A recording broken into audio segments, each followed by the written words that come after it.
morning, good afternoon, good evening, wherever you may be on this planet. Welcome to another edition of the York Report. I'm Marty York. And thanks, folks. This is our first ever at NSS, our first live remote at a bar. We're in a bar at Fitzgerald, it's called, and it's at the Beaches in Toronto.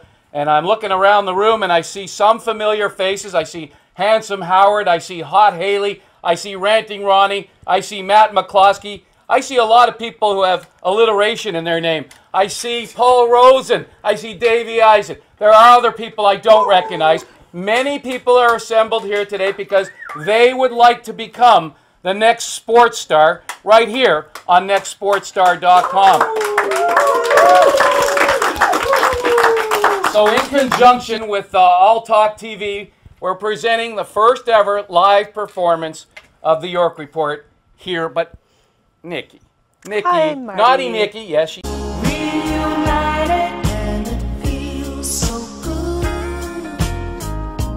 Reunited. I was never far.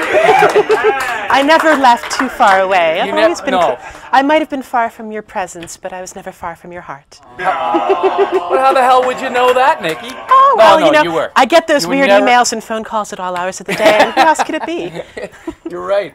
As a matter of fact, I'll call you later as well. But I'm really I'm happy. sure you will. I'm really happy that you're here again, Nikki. Thank I you. did miss you. Folks, for those of you who aren't familiar with Naughty Nikki, well, first of all, you should be. Second of all, Naughty Nikki and I were co-hosting several previous shows in a previous life with All Talk TV. And I'm happy to say that Naughty Nikki is going to be part of our endeavors in the future. Naughty, how you been? What's going on? Well, I've been very busy with All Talk TV and the different projects that I've been working on, one of which is my own show called Sex, Brains and Money, which I really like because those are three things that everyone's interested in and three things that everyone wants to know more about.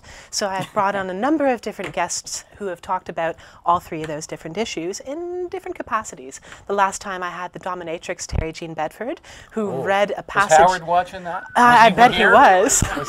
I'm sure he was at least watching. But she was reading a passage from her most recent book called Bondage Bungalow Fantasies, and it was rather interesting. So I encourage you to go and check it out on www.sexbrainsmoney.com. Fuck the show. Let's talk about this. Let's talk about, what's her name? Her name is Terry Jean Bedford. She's one of the three applicants involved in the Bedford et al. Challenge to the Supreme Court that's being heard on June 12th, which is meant to decriminalize sex work in Canada. Really? And she's a good friend of mine, not to mention a little bit of a mentor, and has taught me things that I could never mention on television. Oh, you sure can. Come on, Nikki. Go ahead. You know, Nobody's watching. Only about 100 million people across the give world. or take. Okay, well, if there are any amateur dominatrices out there who have ever Stu asked... Greenspan's here. Well, He's a chiropractor. Same thing. I thought he took pain away from people instead of inflicting it. But one interesting thing to know, if you have a submissive who is hanging upside down and the blood is rushing to their head, that means they'll stay conscious for a lot longer while you're flogging them or whipping them or doing whatever it is that you do. Oh, baby. Who knew? Who knew we were going to talk about this? This is a whole. This is not on the script. What script? Yeah, we are unscripted at NSS and at All Talk TV. We're unscripted and we're uncensored. We are. I don't swear, but occasionally you do. Oh, you don't swear. You just said fuck the show like 2 minutes ago. Did I? I forgot. Have another beer. And cheers to everybody. Good to see everybody Thanks, here. everyone. Thanks for coming out. You know what?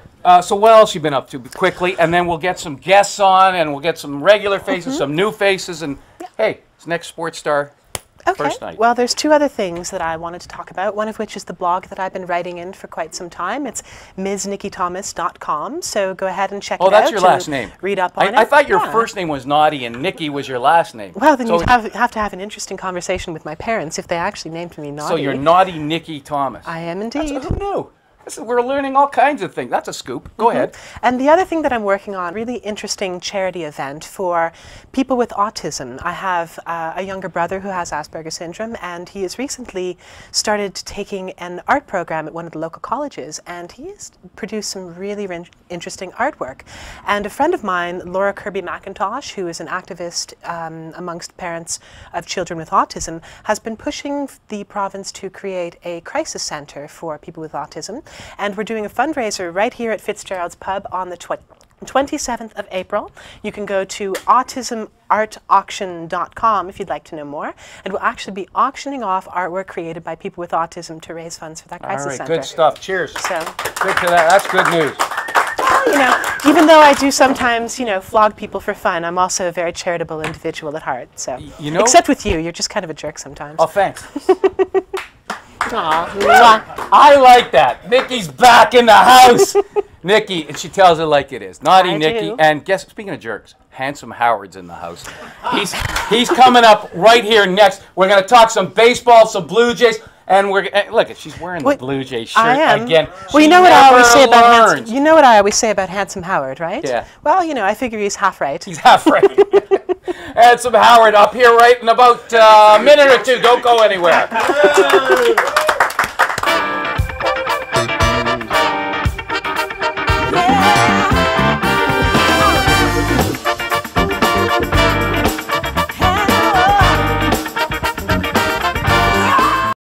Don't leave your financial and retirement success to chance.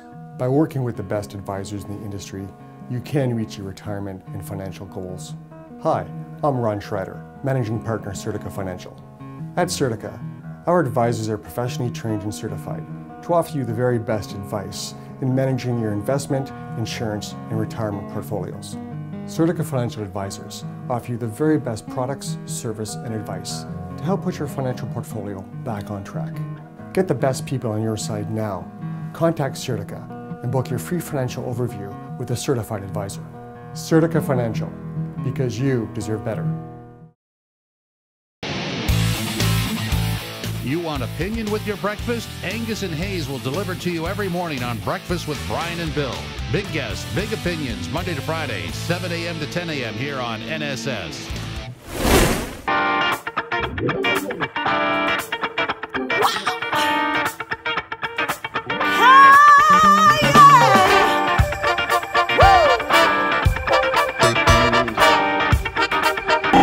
And welcome back to the York Report right here at Fitzgerald's Bar. Where are you? I don't hear anybody. There are thousands of people here, and there are millions of people watching the York Report tonight, and I think it has at least a little something to do with Naughty Nikki being back here with you. I can't deny it. It's true. Call it like it is, right, Now, Marty? Naughty, I remember last year we did a show at alltalktv.com. And you were wearing the Blue Jays uniform. It was early in the season. I think it was right after spring training. It was the first game of the season. And you were just saying last year that the Blue Jays were going to win the World Series. Oh, I said nothing of the sort. I did not, and there's video evidence to prove it. Video evidence that, well, you said they were going to be very competitive and make the playoffs. Something I said like they would that, have a chance at being competitive throughout the season. We could go back to the tape, but you absolutely. said they had a chance. It's on my website. But let's go face ahead. it, they sucked last year. They were horseshit. Yeah, and this year, what happens when you lose 3 starting pitchers I in 4 don't know days? about this year either. I mean, like, let's face it. We thought on paper that this team was going to be pretty good this year. They robbed the Florida Marlins with a ridiculous deal that really should have been negated. But then when these guys get here, Reyes is hurt. Bonifacio stinks, and I might as well tell everybody right now that Bonifacio will be demoted to the minor leagues very soon to AAA Buffalo. I'm telling you that. That's a scoop you're getting right here on the York Report this evening. He's just not ready for prime time. He doesn't hit enough. Fast as hell, but doesn't get on base enough. I'm not sure if he has any minor league options yet. They might have to put him on waivers first. No, I'd have to check on that. But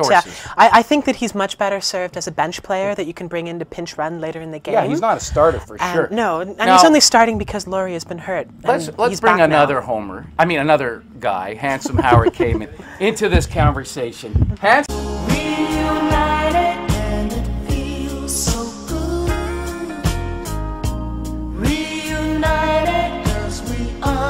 And Harry hugged you once today. That's enough. That's enough hugging for a year with you. Handsome Howard came in, who, of course, is the York Report's just outstanding, extraordinary handicapper. He did pick the California Angels in the last year to win the World Series. I picked the Baltimore Ravens to go to the Super Bowl at the beginning of the season last year. He actually did. He actually picked the Baltimore And Ravens. I know our good friend Paul Rosen was also a big Baltimore Yeah, Ravens. we're going to see Paul here shortly, folks. I know a Canadian gold medal winning goalie. I mean, even a broken watch is right twice a day, so Rosen could be lucky once in a while. What do you think about the Blue Jays, Howard? Just shut up for a second and answer my questions. What do you think about the Blue Jays? First of all, before I talk about... Very nice of you to get dressed up, by the way. Well, I knew you were wearing a suit, and Rosen's wearing a tie, and, you know, horny Haley, or hot Haley. Or Hot Haley. Not horny Haley. Hot Haley. You know, when I speak to Haley, I'm going to ask her Yes. what nickname she would like, because you gave her the name Well, Hot. we know her mostly as model sports fan. I mean, there's Haley right there in the corner. You know, like, take a shot of her. That's why we have these multi-cameras. I'm not going to be the producer and the host, but she does brighten up the scene a little bit. Not you, Nikki, but Howard and I. Of course. She's like, How can I be offended? She's I lovely. can't stop. Get me off the I screen. can't Look. stop looking at the There, Blue Jays there's- logo on there's- Marty Nikki. there's Hot what, Haley a, right what there. a beautiful logo I on don't her know the shirt. gentleman beside I don't feel her, the least bit but bad about you want to distracting identify you. yourself quickly? Frank. Hello, Frank. Frank, ask Haley what her nickname she'd like to have. Haley, what would... Well, we use the mic now. Okay, here's the mic. Is it hot, horny, happy, Frank, first of all, what Is do you this do? working? What do you do, Frank? What do I do? Yeah. I'm retired. welfare? So nothing. You want to be the next sports star? Sure. All right. Is this my shot? yeah, Go twist ahead. his rubber Interview arm. Haley, buddy. We're talking still about the next And I sports want to star, hear your right? views on the Blue Jays. both of Okay, you. okay. So Haley, hot Haley it is, I guess. That's what Marty has been calling Okay. me. Yeah. Do you not think it's adequate? What does she prefer, hot or horny? Maybe ravishing might work. Talk about a false dichotomy, eh? Okay, Haley, what do you One or the think other. of Take your pick. the Blue Jays this year? There was a lot of hype for the team. The first game, the home opener, 45 minutes of how great they are, and they didn't work out that way. Your opinion on what's gone on so far? Good question, Frank. Frank's a star. You know, whenever I hear the term dream team applied to a sports team, it's never good. It's never good. Doesn't matter what league it is, it's not going to work out. And it's early, we don't know yet, but I'm kind of tired of saying that at the same time. The more that it keeps happening, the tireder I get of it. So I don't know. I mean, it's going to be different. Brett's back, and I am biased. I love Brett. Lori. She likes Brett, I She think. loves him. She gave me shit He's because a I said cutie. something like he's 0 for 8 or something. Okay, now Brett But Laurie. defensively, he's going to help Brett them. Laurie was in the house tonight. But Haley would be a lot happier. We need offense. We do. Do you happy do with you Frank. think that his aggressiveness might be a little too extreme? Last year he had a few problems because he was overly aggressive. Is that the kind of guy you like? You know, does Hot Haley like aggressive guys? Apparently. Hot Haley. This is a problem that Rosie and I don't have, but your hair's in the way of the shot. Mind moving it sorry. back a bit? Yeah, sorry, there's a lot of it. Good problem to have. Okay, there So you go. you want to There you get... go. Go ahead, Frank. You can ask another Okay. question. All more. right. No, one more question. All Or right. you can talk if you want. I'd rather look at can I Haley, talk? nothing personal. Okay, I'll tell you what. I'd Why don't rather I look at talk Haley. and Come you on. guys look I've at got Haley? eyes too. Because I'll sound a lot better if you're All right. if you're looking at All her. right. Go for it, Frank. Seriously, Haley. Why are you here tonight? Well, I have a website, Model Sports Fan. I was finishing my master's at U of T. Hated it, hated my life, needed something to love, and I was already loving sports. Started writing about it, it blew up, and Model Sports Fan just kind of became my life. What's your tag? Like what is it that you know? What's your go-to move on your show? Go-to move. Yeah, like everybody has a hook, right? No. What's your hook? She doesn't have to have a hook. Look at her. I'm just Model Sports Fan, that's what it is. Let's hear it for Haley. All right, give that mic to Ranting Ronnie for a second, right beside, so he can give you shit, Frank. I think Haley is the hook, and that's her name, Haley the Hook. That's okay, Haley. And that's it. Folks, Absolutely. You folks who watch the York Report on a regular basis know this is Ranting Ronnie Schneider. I said Schneider, I meant Schreider, but I've had a beer. I'm It's sorry. okay, folks. Marty. Now, Ranting Ronnie, it was really nice of you to get dressed up today, too. Well, thank you. I did. I was actually on the street. Someone dragged me in here. I thought, hey, it's the York Report. Hey, Ranting. It's everywhere. Give me. I actually have no problem believing that. No trouble at all. Ranting, in all seriousness, your thoughts about the Blue Jays here in this early part of the season? The Blue Jays suck. They've sucked. They've sucked all very, year, very deep. and they're going to suck. Continue to suck. I just think all this hype, and frankly, it was a lot of the media in Toronto that hyped this team up. Who knows how it's going to wash out at the end? But I think it's disgusting. I think the fans want more. They deserve more, and I think it's bullshit. And I think someone should do something about it. All right, there's Ranting Ronnie, folks. There you have it. All right, we'll get back to Ranting Ronnie, Frank, and Hot or Horny Haley right after we've talked to Handsome Howard. Everybody, Frank, you're gonna have to have some kind of adjective before your name that starts with F. Fearless. Fearless Frank. Okay. Not quite what I was thinking. Horny, I mean Hot Haley. And then actually turn off the mic. That's enough. No, I'm just kidding. Handsome Howard. Yes, sir. I don't really want to talk to you either. Nikki. I don't blame you. It's so nice to see you again. You too. Howard, question for you. John Gibbons, you did say at the beginning of the season, the manager, and you came on the York Report and you unabashedly declared that you were fearful that the Blue Jays, which is your home team, might not be as successful as you wanted them to be because you didn't think the manager was a good choice. What are you thinking about Gibbons so far?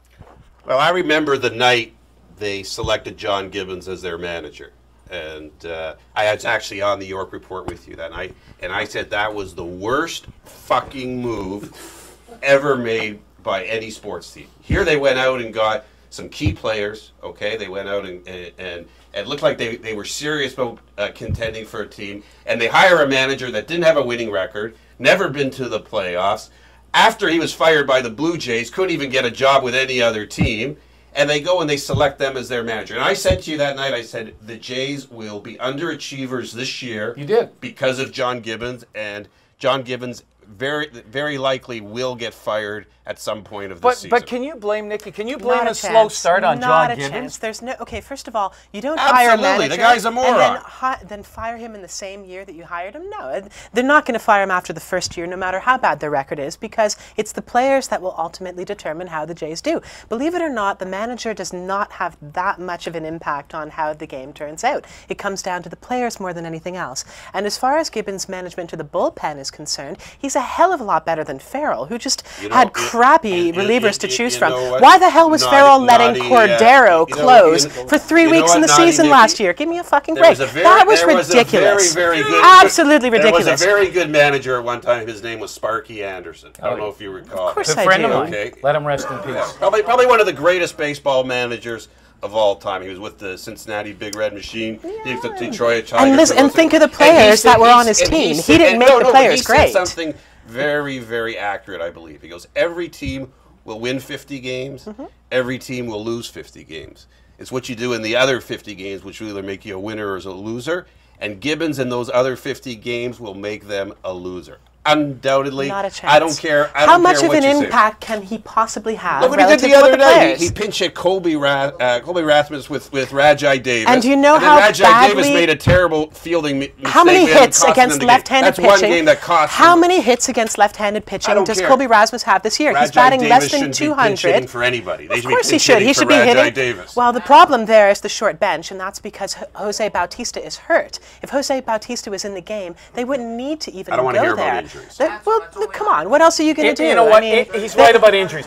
Nikki, I don't want to gang up on you. But hold on a every second. team has injuries. But Colby Rasmus can't hit left-handed pitching to save his John life. Gibbons And they will had a not take left-hander this on the team to bench. any type of winning John Gibbons no won't do chance. anything except use the players that he has available You like to John him. Gibbons And they're the because he ones- talks with that American accent. No, I can understand him because I have American relatives, but it doesn't mean that I like him specifically because of that. And what a All I'm moronic saying press is, conference So he had far, he last has night. not mismanaged his bullpen at all, as far as I can tell. His bench is short simply because he has to rely on guys like Bonifacio starting when he has no business in the starting lineup. If they had a full team together, these issues wouldn't even come up. And again, how many hits against left-handed pitching does Colby Rasmus have? I'd rather have Paul Rosen managing the team than And speaking of Paul Rosen, I'm not we're gonna going to take a break now. And Paul Rosen coming up. Howard, you got to go work the crowd with the microphone.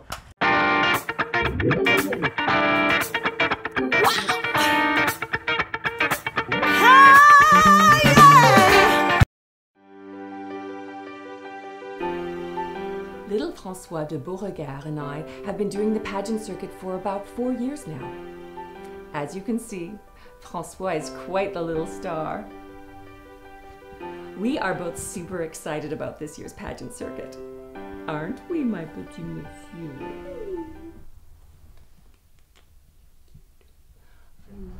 Being number one isn't easy. It takes work. That's why every year we undergo a rigorous training regimen. This pageant's not gonna win itself! Come on! Let's go! Run! Run! Run! Sometimes we like to tilt the odds in our favor. Jump! François! Jump! Jump! I can almost taste the victory. Can't you, my little star? Pet pickles may not be for everyone. Luckily, Pickle Barrel is. Pickle Barrel. Something for everyone. Unfortunately, we didn't do so well. Something tells me we won't be having the same problem next year.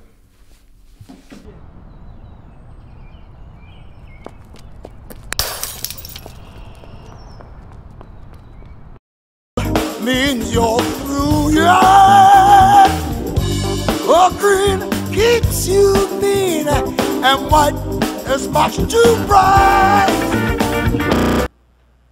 And welcome back to the York Report here at Fitzgerald's Pub. I'm out of beer, folks. I need a beer. And Haley, you need one too, don't you? Haley? Who's Haley? Oh, you're Haley. Sorry, you're Nikki.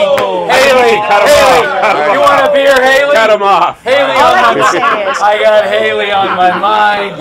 Marty, first of all, I've been called worse. Secondly, if there's anybody that I'd be like to be mistaken for, Haley's a good choice. I'm sorry. Believe me, Nikki, that will never happen again. Joining us now is handsome Howard Kamen. As long as it's happening here. You're Rosie. That's an insult. I'm sorry. No. Paul Rosen. Folks, let's have a hand for Paul Rosen, Canada's Olympic gold medal winning goalie. We know this guy from what he did in the, what year did you win the gold medal? 2006, Marty. Thanks for asking. 2006. And like, what happened to you? Now you're like a schmuck. No, I'm kidding. I love you, buddy. You know that. I'm actually not here for the York Report. I'm here for Nikki. Yeah. Once I found and out. Haley. Well, Haley I've never met, but she's actually a gorgeous Haley. woman. But for me, you know, once you told me Naughty was going to be here, that's when I said I had to clear my schedule. You guys know each other also from our previous engagement. Absolutely. Well, the other show that I do, Sex, Brains, and Money, Paul came on and he talked about his work. Which one did he talk about? Because I know well, the he ain't got no money. I'm not sure about the brains. I know he gets an erection once in a while. There's very few things I have, but I'll... well, he told me. He told me. Yeah. Thanks, Marty. I appreciate that. No, you know what? I'm kidding. I don't have a wooden leg for nothing. Ba-dum-bam. You know who I see in the crowd just now? Like I see Davey Eisen. Like one of the biggest entrepreneurs in the city of Toronto. Davey, come on over here. I want you to comment on your buddy Handsome Howard Kamen's comments on the Blue Jays. Hey, Handsome How are you? Great. How are you doing, Oh, David? stop boring. Talk. You're wearing a Leaf shirt. Are you a Leaf fan or are you? The baseball Maple Leafs from Oh, 42. Wow. Came to play the Leafs. Unbelievable. Wow. Christy Pitts. Yeah. I want to ask you one quick question, Davey, because I know you have a lot of good insight with me. I like his hand on me. The Leafs have been a great surprise this year. You know, doing well, going to make the playoffs for the first time in 7 years. Yep. What do you think their chances are going into the playoffs this year? I mean, excited. They're going to be in the playoffs this year, and sure enough, you know what it comes down to. It's goaltending, and some more goaltending. So if Reimer can stand up in the playoffs and stand on his head in the playoffs, we got a chance. Nikki, did I not say we got 3 balanced lines, and we can go. We can go. It's all up to that goaltending. Nikki, did you have any questions for Davey? Because I know you like the Leafs' chances in the playoffs. You know how you look like a cub reporter tonight. tonight. Look, the Maple Leafs always play really well for the first 50 games of the season. And because it's a shortened season, they actually will make the playoffs. But this is right around the time that they tend to collapse. I mean, I agree with Dave, though. If Reimer stands on his head, they actually have a chance. If he doesn't, then they're done in 5 games. I'm sorry. I love the Leafs. I'm from Toronto, born and raised, but I'm a realist, too. And I was in high school the last time they went anywhere in the playoffs, and that was longer ago than I'd like to admit. All right, we're going to talk about the Stanley Cup playoffs and a few other things relating to hockey a little down the road. Just want to get your thought, Davey Eisen. I know you're a big Blue Jay fan, too. Just your thought about the way they've started the season. Yeah, I think those National League pitchers, just got to adjust to the American strike zone and the designated hitter. And I believe in the Jays, so I'm one of the few here in this room of thousands. What a great night, guys! Actually, there are a lot of homers here. Nick, we're just objective. He's proud to be a homer. Yeah. I just think he's proud to say he's a homer, not ashamed of it. Right, he shouldn't be. I think there's a little bit of an adjustment for the pitchers, as I said, and I think they'll come around. And Gibbons kind of got a seat, kind of. Air in the dugout, and let the players play, let the players win, and hopefully Gibbons won't make too many mistakes and lose us too many games. Good stuff, Davey. Davey Eisen. All right, now, Paul. Yes, sir. In all fairness, you've been sort of telling people to wait. It's still early when it comes to the Blue Jays. Do you see them rebounding? Are they going to make the playoffs? Well, it's too hard to say now, Marty. It's a long season, and I know we've butted heads on this many times. But injuries are a huge part of the game. Reyes is a massive loss for them. But give them some time. Let's see what happens around the All-Star break.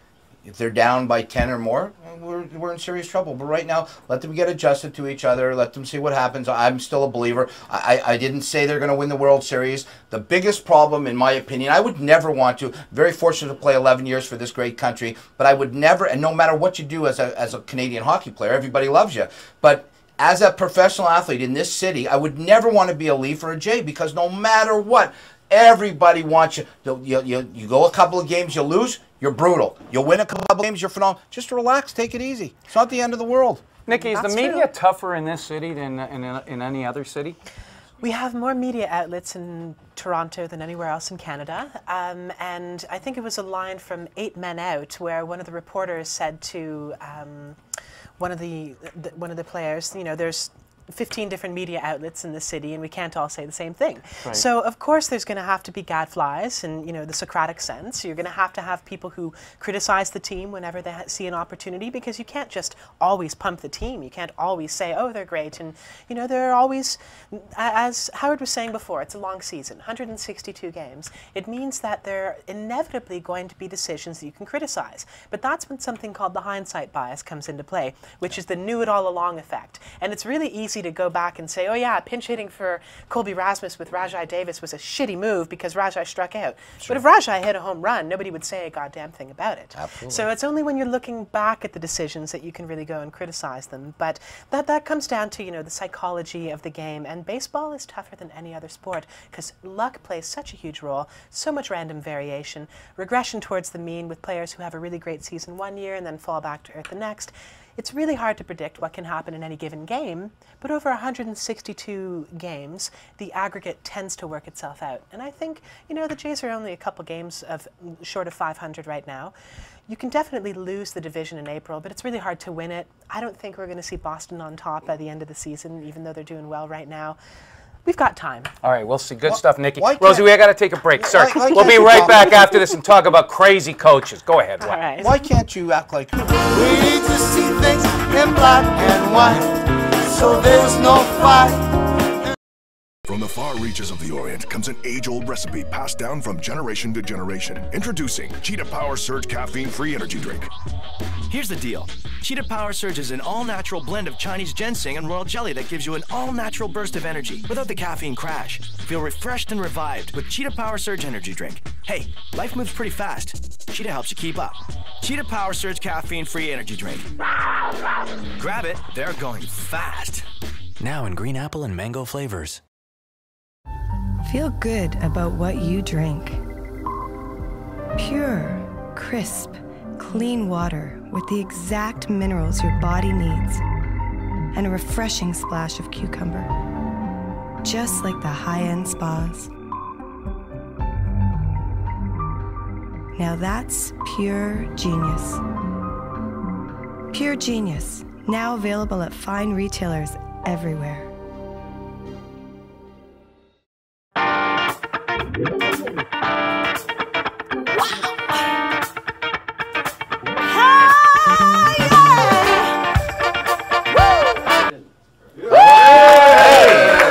Welcome back to the York Report, pardon me, the York Report at Fitzgerald's Pub here in Toronto with Marty York and the gorgeous and talented nutty Nikki. Marty, why can't you be... Oh, Haley. Nikki. Oh, okay. Why can't you be like Nikki?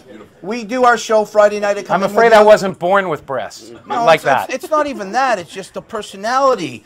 You know, it's... Well, okay. Come on. I'm sorry, okay? Now Yeah, get you the should fuck be off sorry. my show. No, I mean... Hey, this will be the Rosen Report. That's okay. A You lot can come faster join than me it's on going my to be the show York again, Report. like last Yes, time. and we had a great time. We did. I don't know if anybody has gotten a chance to check out the segment we did for Sex, Brains, and Money, but we were talking about the work you do at StopConcussions.com, which related to brains, of course, and the damn near epidemic of concussions that we're seeing with high school athletes. And I think you've done some great work with them, and I know you do great work with all kinds of people. So thank you for coming on the show. We're trying to get Marty. I became the first disabled athlete to have my brain accepted at Boston University when I passed away for the 9 concussions I had. And we're trying to get them to accept Marty's, but they've said no.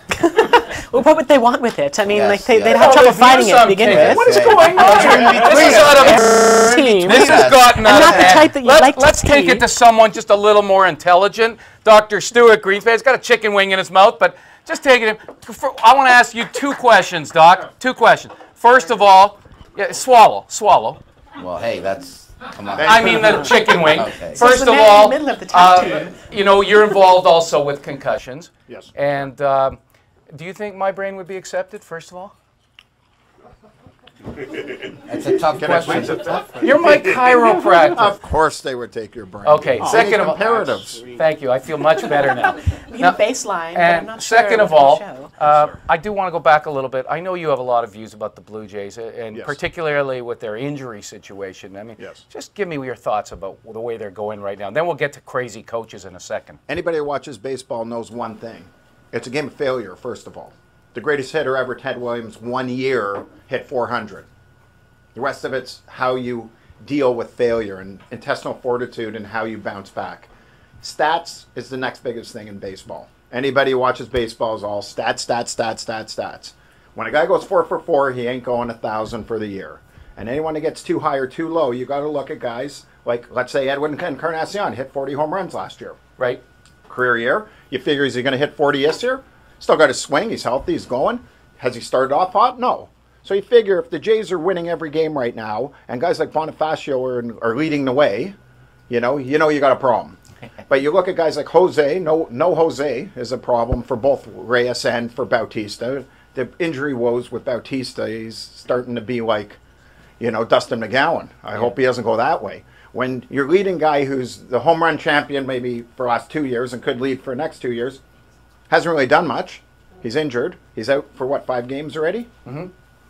Reyes is an all-star. Nobody who watches baseball wouldn't tell you if he's healthy, they wouldn't want him on his team, and the energy he brings and just the sheer competitiveness. Mm-hmm. And when you look at their pitching staff is very good. I don't know how deep they are, to be honest with you, with all the injuries they had in the minors to guys last year and the major surgeries. But you got to believe that Dickey's an ace, and he's going to come around, and Johnson's going to come around. And, everything you get out of Hap can compete every night and give you some wins. And they're going to be fine. You look at stats, and I think the Jays are going to be perfectly fine. But they need Bautista. This is Dr. Stuart Greenspan, who has handled and treated many of the top athletes in this country.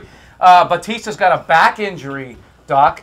Can you fix that? I don't know what Bautista has, to be honest with you, but every day he's got something different, and it's not a good sign for Blue Jays Nation. Guys that want to see the Blue Jays do well, they're going to have Jose Bautista. If they're talking that this team's going to contend, you need your aces, and Jose Bautista is arguably their best player outside of Reyes.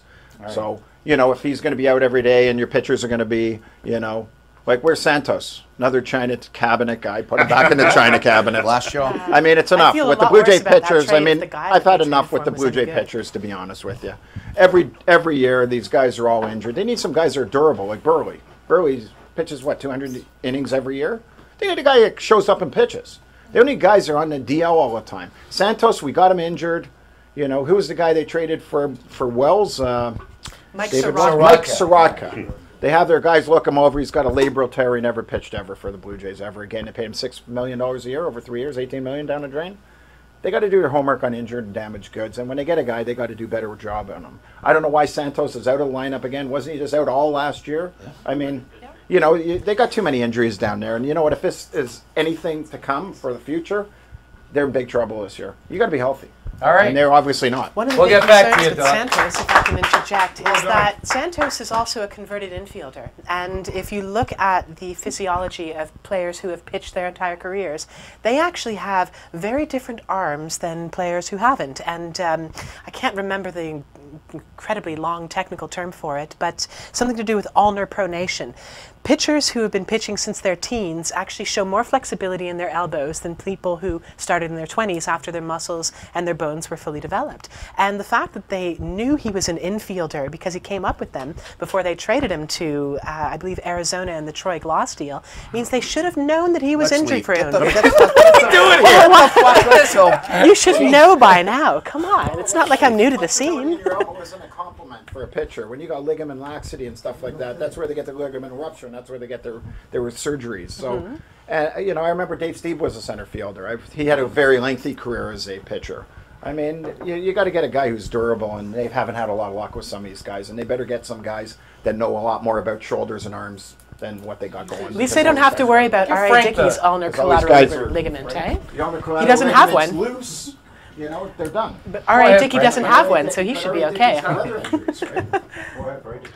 Can I ask the doctor a question? Okay. How much? Awesome. No. This is Fearless Frank. On a serious note, how much of an impact does the medical staff that a team has, and the guys that actually are there to protect their bodies?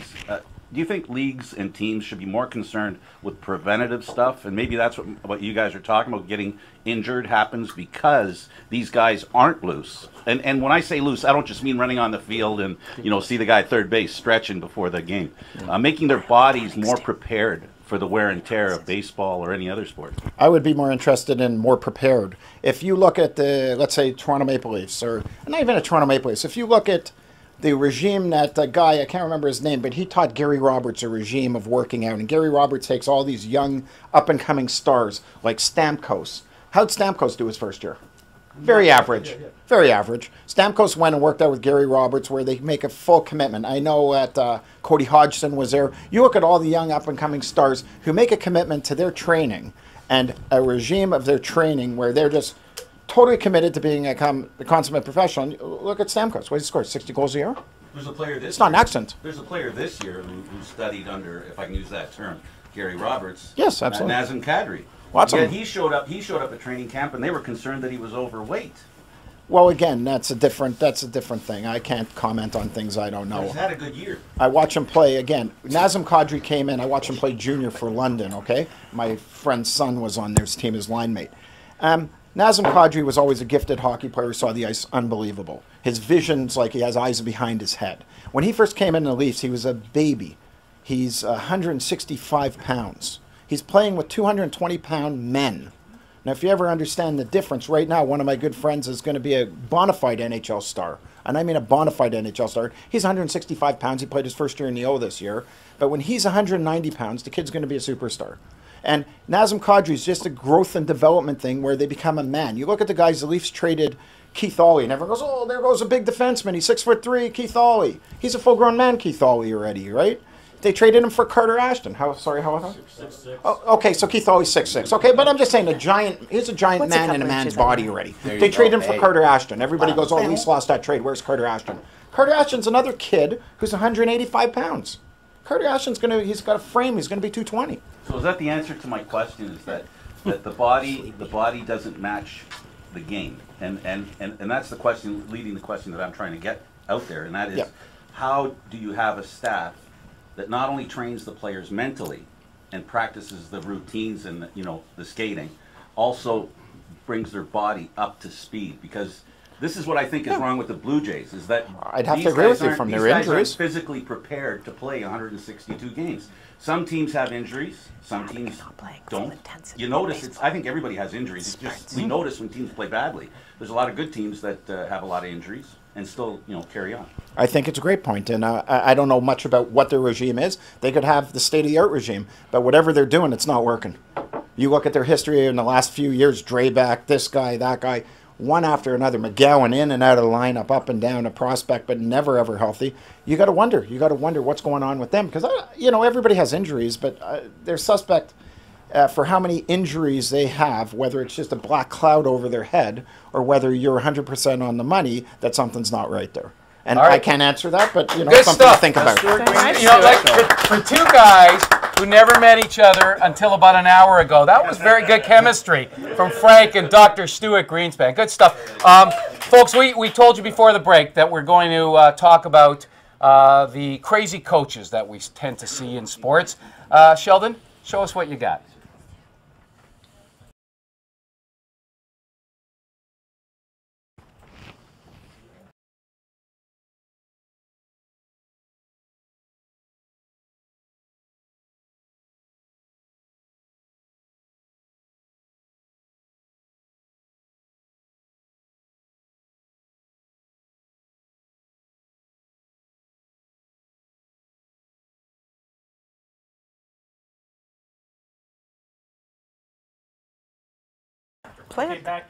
Okay, I don't know what this guy's name is, but he was nuts. This was the Lingerie Football League, and maybe it's better you didn't hear him because he was using some foul language. And Nikki, you can't take that, but you guys. Are you kidding me? I dish it out better than you, babe. I know. Your thoughts about? And then there was a guy, Mike Rice, who coached for Rutgers. He got fired just recently because he was heaving basketballs at his players in practice, and because he was swearing at them and hitting them and kicking them. Nikki, what goes on in this world? I mean, this is the Lingerie Football League in Rutgers University. Okay, well, let's not put it in too sexist terms here, because lingerie football or NFL, either way, you're dealing with athletes who need to be motivated. And just because they're women doesn't mean that you have to treat them like they're less capable of dealing with legitimate criticism. Now that was way over the line. There's no question about it. It's a lingerie football league. Get real. Okay, so, and it's not like they're not leaving it all out there on the field whenever they're competing. I mean, it's you know, Bobby Knight choking a player is certainly no better than this guy going AWOL in the dressing room. But the point is, if it actually motivated the players, then I wouldn't see anything wrong with it. The problem is that he brings such a level of anxiety to the players with such a rant before a game that they're more concerned with screwing up on the field than they are just focusing on the task at hand. Right, and that's where the real problem Nikki, lies. I want to get Haley Campbell's comments on this in a second, but Rosie, first, you've played competitive hockey at the highest levels representing this country. Yep. You've seen some nutcase coaches too. How do you handle these guys? We talked about this because you know my feelings about Tortorella in New York. You've got that much talent, and the guy continuously goes nuts. You know, Marion Gaborik, he couldn't put a goal in New York. He's playing pretty damn good in Columbus in a system where nobody is just on his back screaming and yelling. And the one thing I'll never forget is a year after we won the gold medal in Torino, we're in Harvard University playing the Americans. Something happened that I went a little over the line. We won't get into it. But our coach came in the room, and I knew he was going to go nuts because that's Jeff Snyder. That's the way he was. And I kept my mask on, and he was standing in front of me. Could have easily taken me off to the side and told me what, and we had a lot of young guys on that team, and I'm 46 years old, MVP, whatever. I didn't need the bullshit, so I kept my mask on, and he's screaming at me in front of 15 guys, some guys in their 20s, screaming, and there was a point where I had my mask on, I closed my eyes, and I'm just thinking in my mind, shut the fuck up. Like, just, I'm not listening to you. I'm not listening to you. I'm not listening to you. And he's just going on and on and on. And what's going to happen is that next practice, you're going to have resentment. You're going to forget about it. When the push comes to shove, and you need that player to go through a wall for you, he's not going to do it because it's 2013, not 1956. There's no room for Mike Keenan's in the game anymore. Yeah, and Tortorella is a crazy... He's certifiable. Tortorella I want to hear nuts. Handsome Howard for 1 second because he's coaching minor league ball this year. Handsome Howard. Big trouble. I feel sorry for those kids. You were a critic of overzealous coaches in the past. How are you going to control yourself? Because you can get a little crazy sometimes. Well, listen, my philosophy with coach, I mean, they're 10-year-old kids. So my philosophy with coaching those kids, it's not to win at any cost. It's to, number one, make sure the kids have a good experience, develop their skills, learn how to play ball a little bit better than they did at the beginning of the season, build some camaraderie, maybe have some friends on the team. And obviously you want to win rather than lose, but you know, with 10-year-old kids, it's not all about winning. So Will I mean, you bench your own son if he doesn't hit well enough? Absolutely. I actually. I would not want to be my son when I'm coaching the team. All right, pass it on to is that Nikki or Haley over there? There's a lot of stumbling over Haley. there. Hey, Haley, you saw what this coach was doing with his berating his lingerie football league. I mean, lingerie football league. How do you look at this? First of all, I'm fairly certain they renamed the league Legends Football League. Oh, did they? Oh, Yes, okay. I read There's that. a scoop. Yet they still How wear many people do lingerie. they draw? Oh, I don't know. Who knows? How many people they draw? Nice one. More after the game. Yeah, probably. What do you think, Haley? Do you think that was inappropriate? Well, you know what?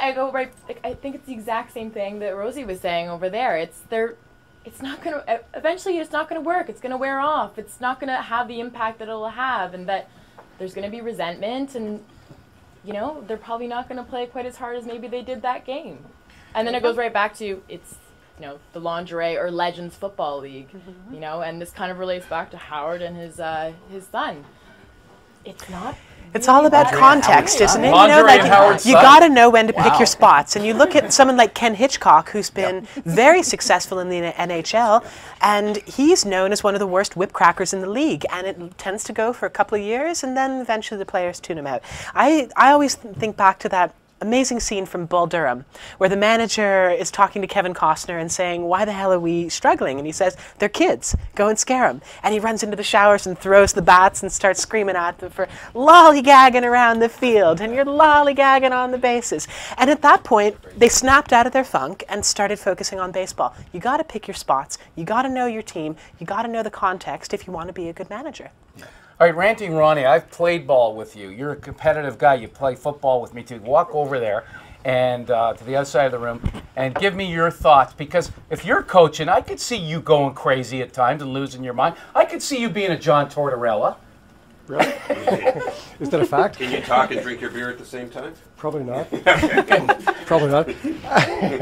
Actually, you know what? I've had some crazy coaches. When I was at Ottawa U, I had a crazy coach, Dick Adams. The biggest prick, Dick Adams playing in the CFL. Yeah, biggest prick asshole ever coached in the CIAO. Well, tell us how you really feel. Yeah. No, he was using those draconian tactics. They don't work. You're absolutely right. Like the ones. Yeah, yelling and screaming, and you're sitting back, you're just rolling your eyes, and come on, you know, it's not 1942. It was like 1982 at the time. So then, okay, we've criticized coaches Yes. now who go a little crazy and who get a little fiery. We criticize John Gibbons, who really doesn't do that unless Ted Lilly or somebody's pushing him. For the most part, Ted Lilly had it coming. He was experimenting in the middle of a major league game. No, you do that in practice. Yeah. But I mean, John Go Gibbons to hell, is pretty Ted laid Lilly. back. I mean, but we're critical of him. What's the happy medium? Like, how do we find what's the right temperament for a good coach? Well, it depends on the league. Depends how old the kids are. I'll use kids because I think a lot of professional athletes are at their early years are still kids, in my opinion. I mean, I've helped Howard coach these 10-year-olds, and the number one thing is to have fun. And Howard is a very good coach. Is you know? Really? Yes, he is. Yeah, good for you, Howard. He just wants to get up on the ladder. Pay him a lot of money. When Howard, he just wants when Howard takes the kids to Dairy Queen, he wants to get up You have to treat the people with respect. I think you have got to treat them with respect. Understand that they're making in the pros, they're making a lot more money than you are as a coach. Mm-hmm. Okay, and you got to know when to give and when to take. All right, who's got the right temperament? Name a coach or a manager that's out in the pros right now who you think has the right kind of temperament. Yeah. Stu. That's exactly what I said. Babcock in Detroit. Babcock, Detroit. Is that who we're? First of all, when you're with professionals, Lisma? when you're with professionals, you're with little kids. There's different things, whether you're out there to have fun or whatever. When you're coaching, I've coached a lot of teams for a lot of years in competitive sport. Yes, you have. When you're coaching, if you set a framework, and you know it's first man, second man, third man, it's always one guy, his dad telling him to go over here, and he's never in the agenda. You got to put the law down. Like you can't have a tail wagging dog. So sometimes there's a time and place for tough love and keep things focused, but you got to back off and let the kids when they're doing and they're listening and they're progressing to do it. And with young kids, the big key of a successful season is whether the kids in the team improves. Do we all agree that Mike Rice was absolutely nuts to treat college kids like that? Oh, unbelievable. One of them, he's lucky. One of them didn't pop him. You know, we'll just knock him out cold. But even a guy like Randy Carlyle, I think he's doing a great job in Toronto because he's reinvented himself. He's learned what's wrong and he's learned what's right and how to handle players. And there's nothing wrong with talking to a player and sort of disciplining them, but do it off to the side. Do it in the dressing room. Do it in his office. Like, nobody else has to know what's going on, player to coach. All right, Paul Rosen, Naughty Nikki, I'm Marty York. We'll be right back right here at Fitzgerald's Pub after this. Don't go away. All right.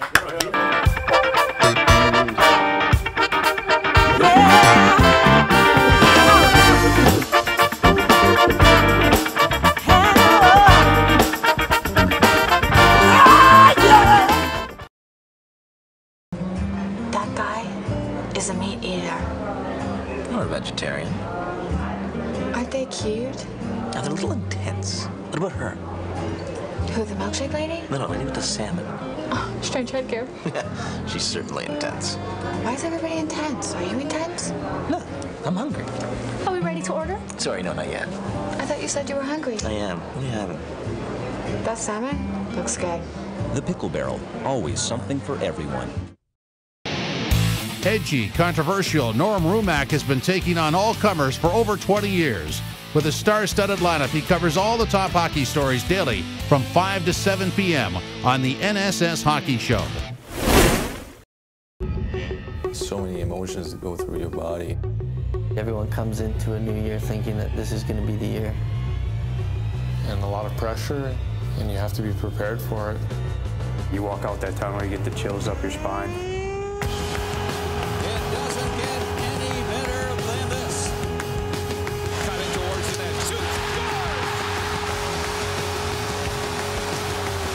NHL on Hockey Night in Canada, only on CBC.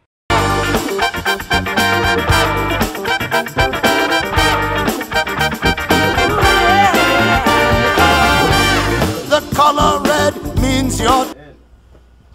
Welcome back, everybody. We're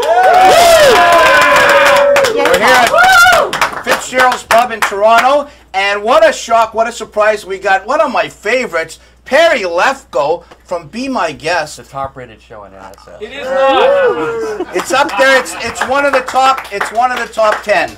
One of the top 10. Naughty Nikki and Perry Lefko. Perry, you just were walking on Queen Street and decided to come in? No, I saw her. I wanted to come in. Well, hey, I can't blame you. No, I just wanted to come in. All right. You just have good taste. What can I say? Howard's here and Rant and Ronnie and all the celebrities and of course Marty York. Marty York went for a walk, so you're Marty York, big shoes to the fill. ultimate Cockham is here, right? big shoes to fill. Right. Yep. It's very We're big in it. Do you know that Be My Guest and the York Report's huge in Israel? I believe they're giving food stamps to watch the show. Absolutely, absolutely, 100%. Not to disregard Marty's show, right? Because Marty actually, as much as a maniac as he is, he did a fine show the other day. Did I not send you an email and told you he did a fine show the other day? He did. He reacted like a newsman. I thought you were just sick that day. No, I wasn't. But apparently the guy he did it with was a little sick, right? Yeah, well, it's another story, right? So Perry, it's all yours. Fill Marty's shoes. So you Maybe want me you'll to get your talk own to show. Matt? You might get your own show. If I'm lucky, if I'm so fortunate, all right? Everybody that has a show there owes it to me because I pimped everybody, including Marty York, right? Yes, sir, that's true. And I'm going to hold that over his head like this sort of, what is it? Damocles. Okay, like the sort of Naughty Nikki, okay? All right. So you want me to ask Matt McCloskey about why Brian Colangelo should be back. He should have been gassed a year ago. This guy, the guy wears the fancy suits and is nothing more, you know what? He's like a Brian Burke, except he's wearing a fancy suit, but he's done absolutely nothing. So Matt, you can tell me why he should actually be back for another year, even though his contract says he should be back. I say get rid of the whole thing. Well, the contract is they have a team option for next year, and that's what they're debating right now. When Chris Bosch left, everything went reset. They asked him to come in on board and governors meetings, said, what is your plan? And they gave him Colangelo and his group gave them a 5-year plan. So no matter of what the results have been, really, in terms of the win-loss record, it's about the drafting, which I feel they've done very well with Terrence Ross and Valanciunas, and turning Ed Davis into a prospect to get in a Rudy Gay. It's about how the development of the team is going. They have, I believe, the right coach in Dwayne Casey, and it's a lot of people saying, is he the next coach to be fired? Lawrence Frank and Byron Scott, they got their walking papers today. I felt Lawrence Frank, he told them, either you you pick up my option for 2014, 2015, or you fire me now. And they decided, you know what, we're not ready to commit to you for 2 years. So that's what we're going to do. Byron Scott was very shocking because much like the Raptors, same predicament. Their superstar left and they went to go win in Miami. And, same thing with Colangelo. They came in, they said, okay, this is our plan. He's pulling through. I mean, I think... Matt, he had the first pick overall. The kid's been a bust here. It's 7 years he's been a bust. He's soft as anything.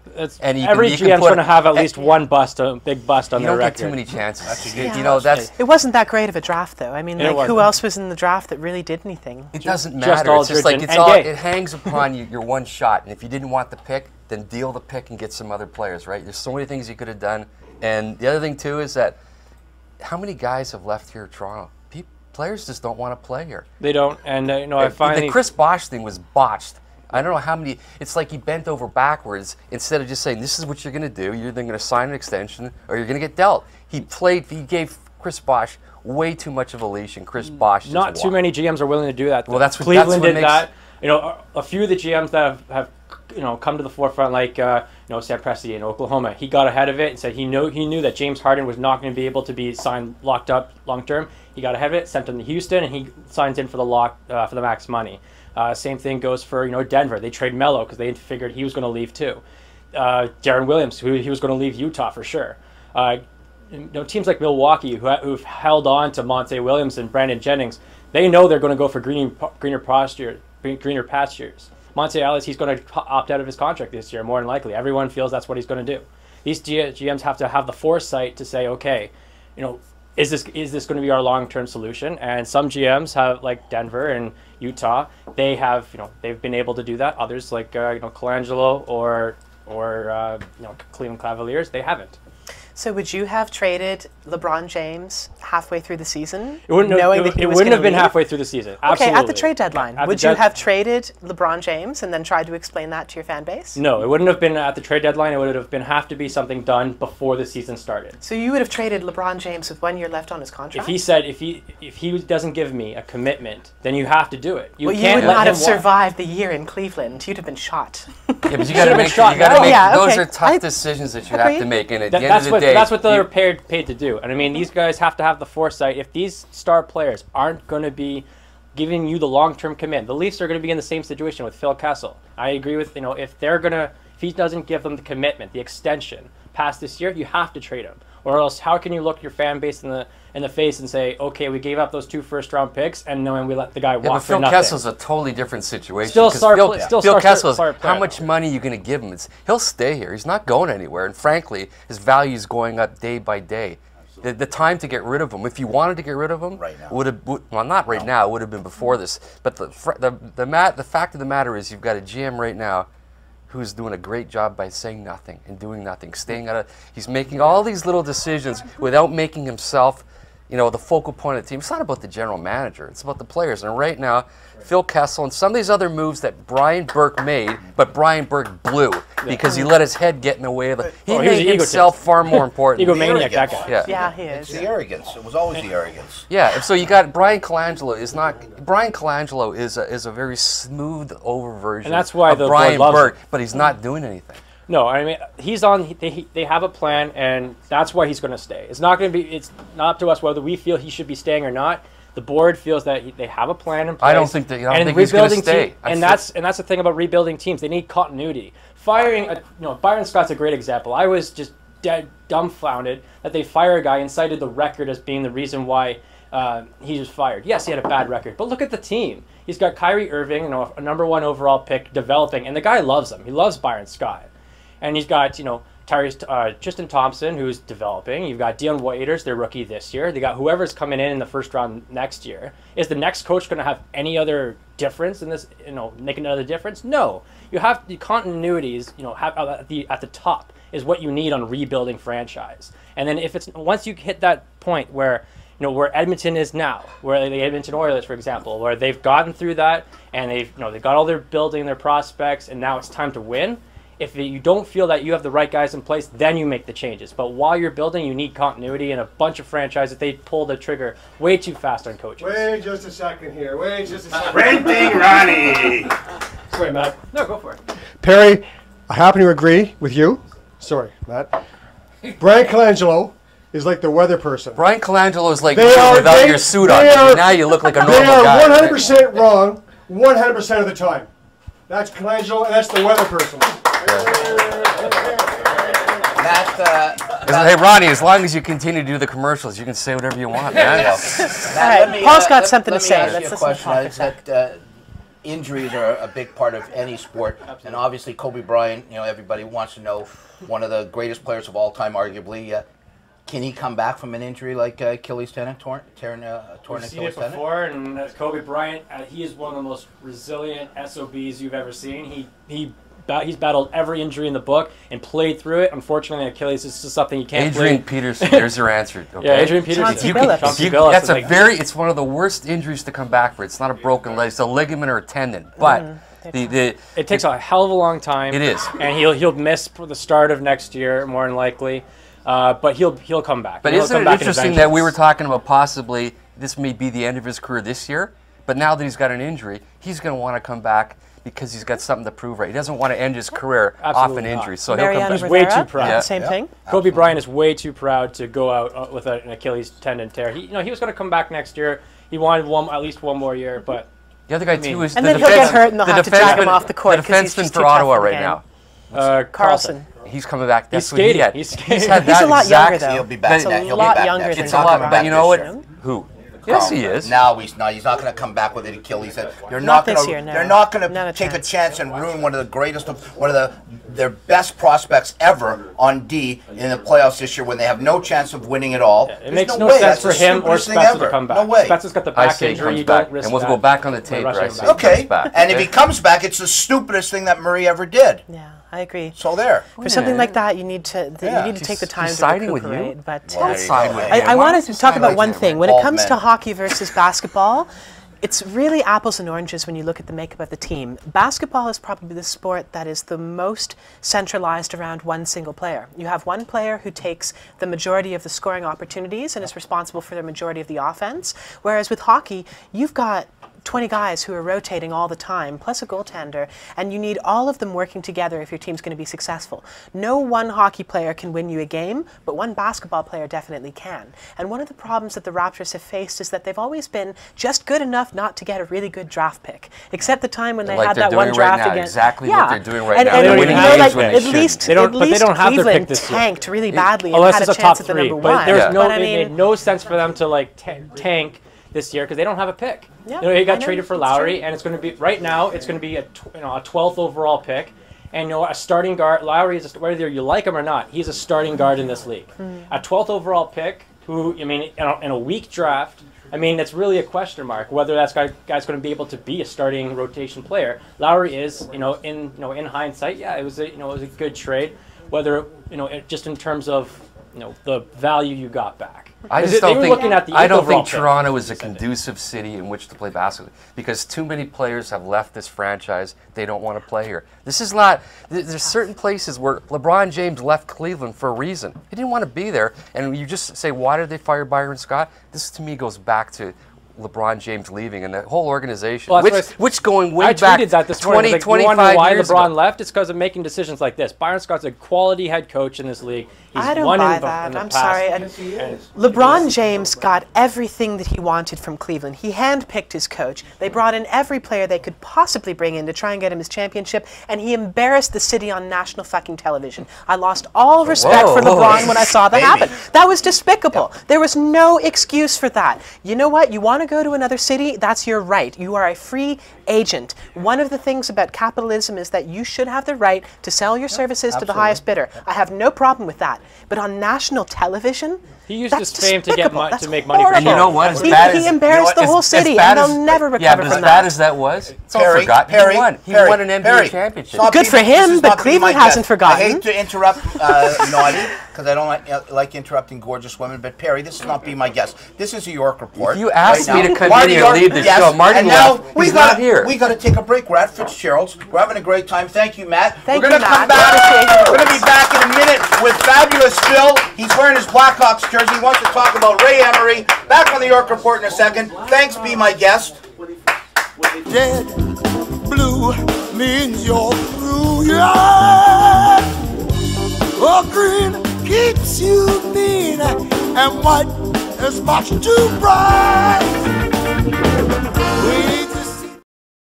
That guy is a meat eater. You're a vegetarian. Aren't they cute? Now, they're a little intense. What about her? Who, the milkshake lady? No, lady with the salmon. Oh, strange headgear. She's certainly intense. Why is everybody intense? Are you intense? No, I'm hungry. Are we ready to order? Sorry, no, not yet. I thought you said you were hungry. I am. What are you having? That salmon looks good. The Pickle Barrel, always something for everyone. NextSportsStar.com. It's where the big names come to talk sports. Jeremy Roenick, Jesse Ventura, Larry King, Scotty Bowman, Evander Holyfield, Kim Coates, Joe Theismann, Steve Yzerman, David Backus, Dave Coulier, Ken Shamrock, and more. NextSportsStar.com. Uncensored, unscripted, and interactive. Join the conversation. For motorcycles, utility vehicles, ATVs, and accessories, trust Kahuna Power Sports. Kahuna is the GTA's biggest authorized Kawasaki dealer with hundreds of new and pre-owned vehicles in stock. Come and experience the new 2012 Kawasaki Ninja ZX6R, powered by Kawasaki's famous 599cc 16-valve DOHC inline-4 engine for a truly breathtaking ride. For friendly, knowledgeable sales advice and a guaranteed reliable service department staffed with some of the best factory-trained technicians in Ontario, visit Kahuna Power Sports at 5243 Steeles Avenue West, Toronto. In black and white, so there's no fight into the night. We need to see things in black and white, so there's no. And welcome back to the York Report here. Our first remote ever at Fitzgerald's Pub. Oh, it's our first remote ever from NSS, but we happen to be at Fitzgerald's Pub. Is that it? And where's your beer, Nikki? Oh, it's probably inside my stomach by now. But aren't I a lot more fun after What do you got? I'm drinking my Cheetah. I like the blueberry. I'm sure Frank D'Angelo will be happy with that. You, man, I'm telling you. Yes, and we are celebrating here tonight because the owner of this bar, who didn't bother to come, Peter Bernard, is celebrating his 50th birthday. So happy birthday to Peter, wherever you may be. I'm sure he's watching on NSS. He just didn't bother coming to the actual pub that he owns. This is a beautiful, beautiful facility, beautiful bar. You didn't tell me though when I was driving down here that I'd need 2 tanks of gas to get here. Yeah, it's like Ranting Ronnie said before. He said it's like you're coming to another city here when you come here. But hey, it's nice. It's worth it. And I thank all you people for coming here tonight to celebrate our first. And I want to say a special thank you to Perry Lefko. He wasn't sleepy at all. He filled in very nicely. Be my guest. Did he not do a good job? He did a phenomenal job. You could have your own show, Perry. You should at 10 o'clock Eastern.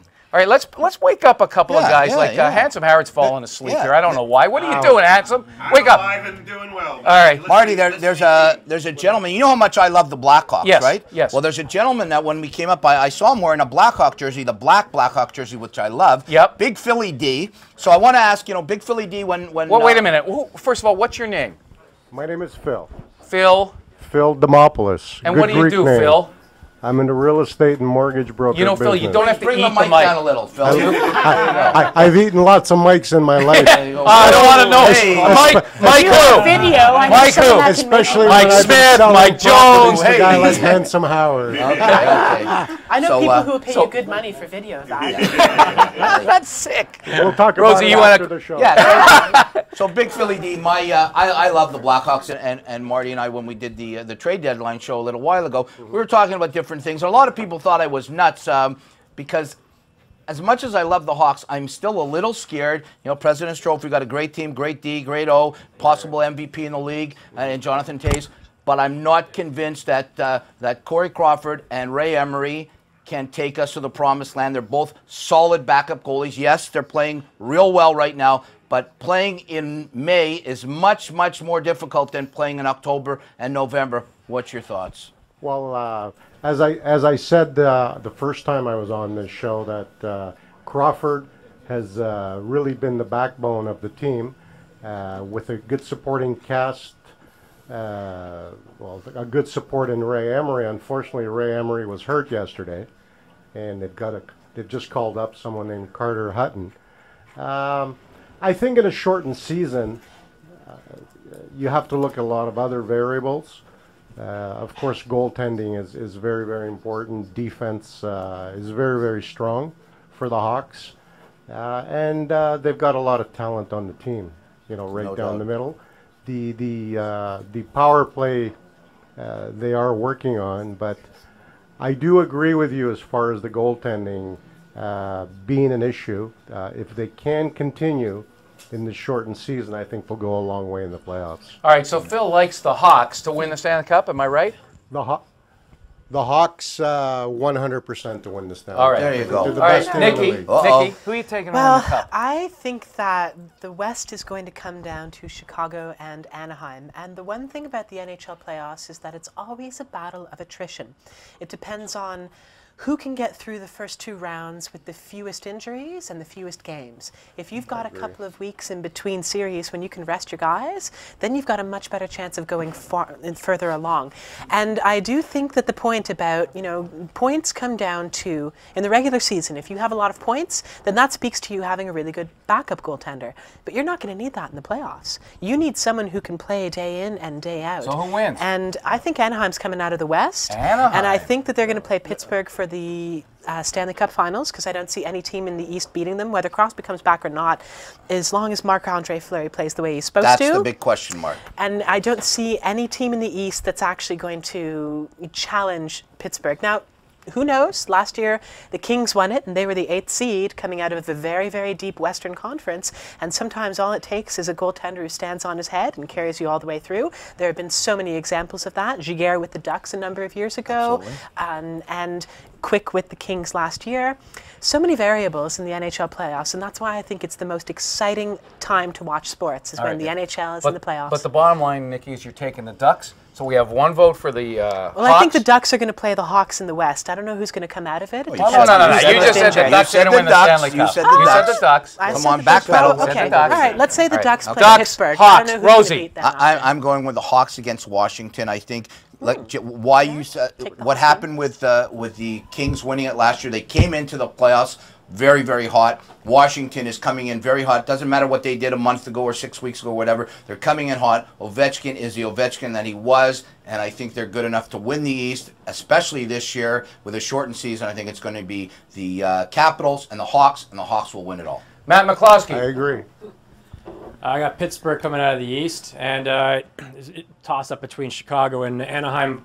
Goes for Chicago. While you might have faith in the Corey Crawford and Ray Emery, I mean, you got two goaltenders barely above 2 goals against average. And also you look at who's available, who's really available for them to upgrade upon what the guys are already giving them. And while I mean, you might feel safer with a more established number one, but they just weren't available for Chicago to make that move, unfortunately. But I mean, the guys are going well, and your Blackhawks are looking just fantastic. They've only lost 9 times this year. That's unbelievable. It's going to be, they're going to be probably like LA, going sweep until they get Anaheim. Beautiful. Fearless Frank. I disagree a little bit with you guys. I think it's going to be a VW, Vancouver, Washington, and I believe the reason it'll be Vancouver and Washington is that I think Vancouver has something to prove, and they're laying in the weeds. They put together some really good stretches where they played really well, and I really do think that Luongo will end up being the backup, but I think he's going to come in later on and really do well. He's had some tough breaks. He's got something to prove. And then the biggest thing in the East for me is I don't think I remember a year where there hasn't been that many good goaltenders and the teams that go into the playoffs. If you think about it, they're all Price even for Montreal. He hasn't been in the playoffs.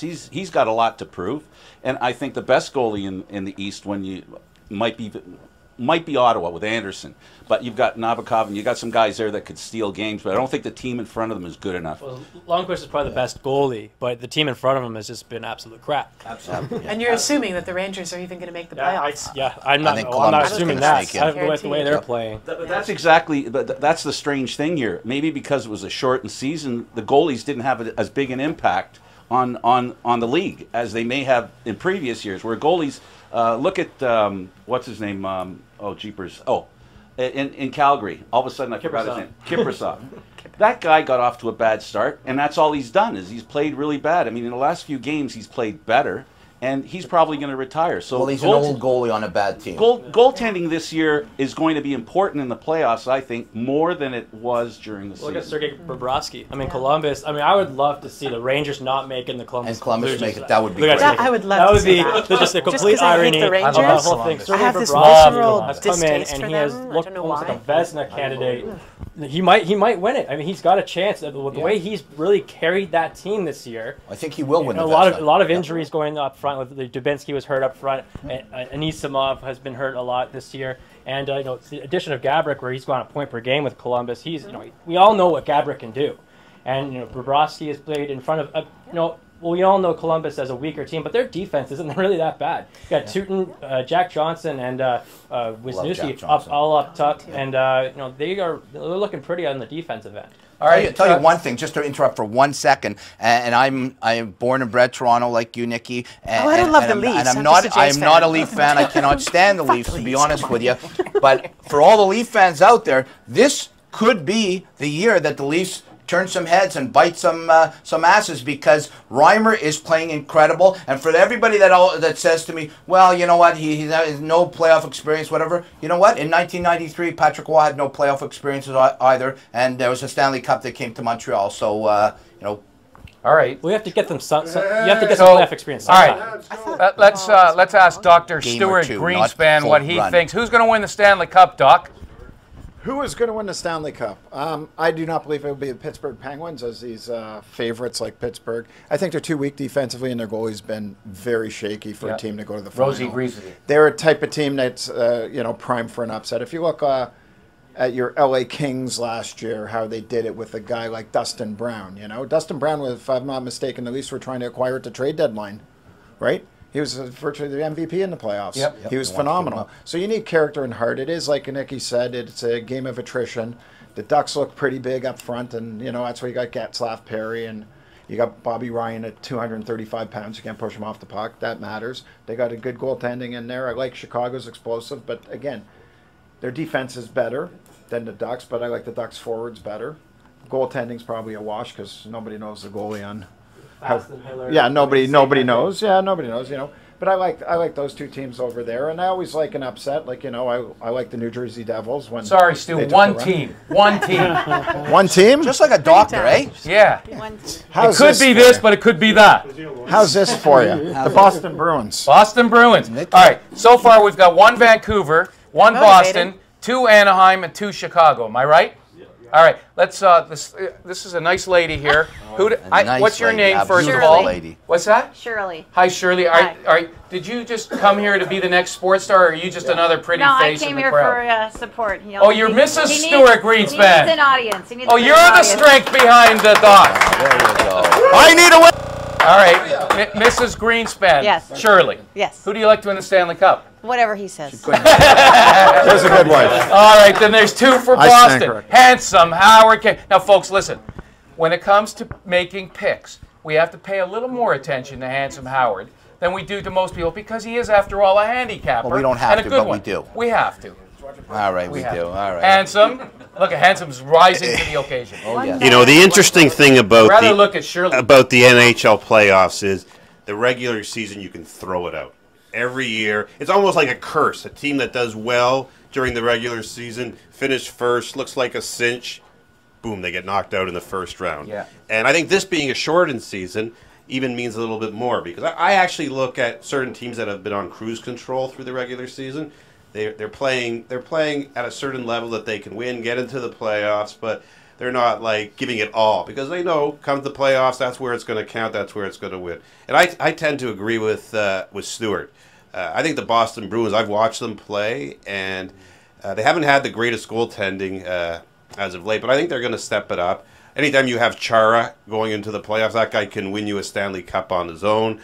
They won it 2 years ago.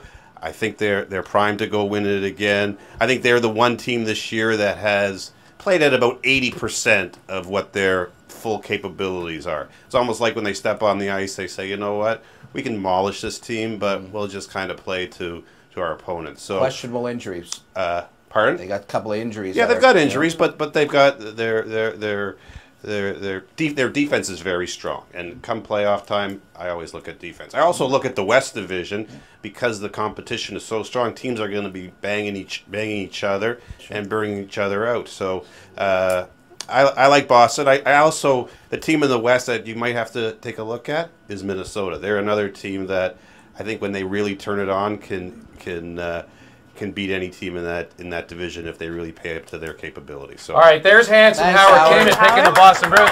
Ranting Ronnie, why don't you pipe in with your choice? Yeah, pipe in, Ronnie. I'm going to pipe in, all right.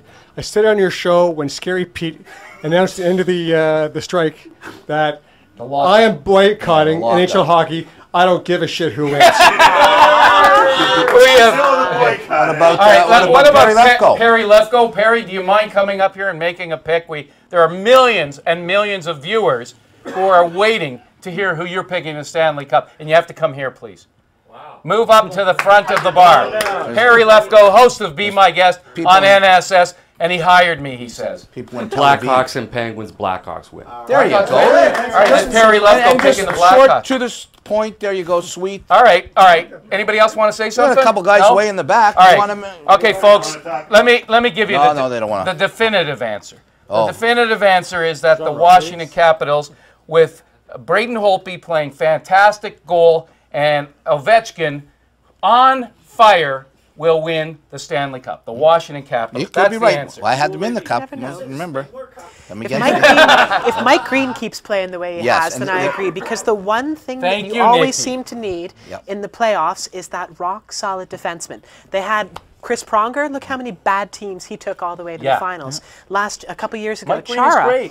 Mike Green he's had some concussion issues in the past. If he's over them, he might actually be the guy that takes Mike Green, is he not playing first caliber hockey now? What about Duncan Keith in Chicago? Exactly, not another a bad example. defenseman, Duncan All right, Keith. so the answer is Washington. 3 of you chose Boston, 3 of you chose Chicago, 2 picked Anaheim, 1 chose Vancouver, and the real answer is the Washington Capitals. Now let's move this to the Toronto Maple Leafs. Your thoughts about the Maple Leafs? I know you're ready to express your You know what? The Leafs 2018 have, played exactly the way they always play for the first 50 games of the season, and I think they're, they're making the playoffs because they haven't had a chance to nosedive in the last 2 months like they normally do. And if their first round opponent is Montreal, I actually think that that's probably the best team that they match up with. And I think that if they get some traffic in front of Price and get a few lucky bounces and they have Reimer standing on his head, they might make it through to the second round. Where they go from there, I don't really think it's going to be far because they don't have the depth. They've got good talent on the first line, they've got okay defense, they've got a goaltender who can steal them a couple games. But I don't think that's enough to get you to the Stanley Cup Finals. And I'm sorry, all you people in Toronto. Reimer? Can he steal a couple of games? I think the way he's playing right now, I think he can. But like I've always said to anybody, playing goal in October, November, it's much different playing in May. And I'm going to give him the benefit of the doubt. He played great again today, yesterday, whether they won or not. I'm not 100% sure of the score, but he did play great the first period I watched. I'm going to give him the benefit of the doubt. I think he can. And if he does, they can knock Montreal out. I don't think there's too many other teams in the first round. They better not play against Washington in the first round, but I think they can knock Montreal out. I like Reimer. He's a good kid. I had a chance to do some things with him when he was with the Marlies. I'd like for him to have some success, but it's all on his shoulders. Rosie, I mean, you played goal at, as I said earlier, the highest level.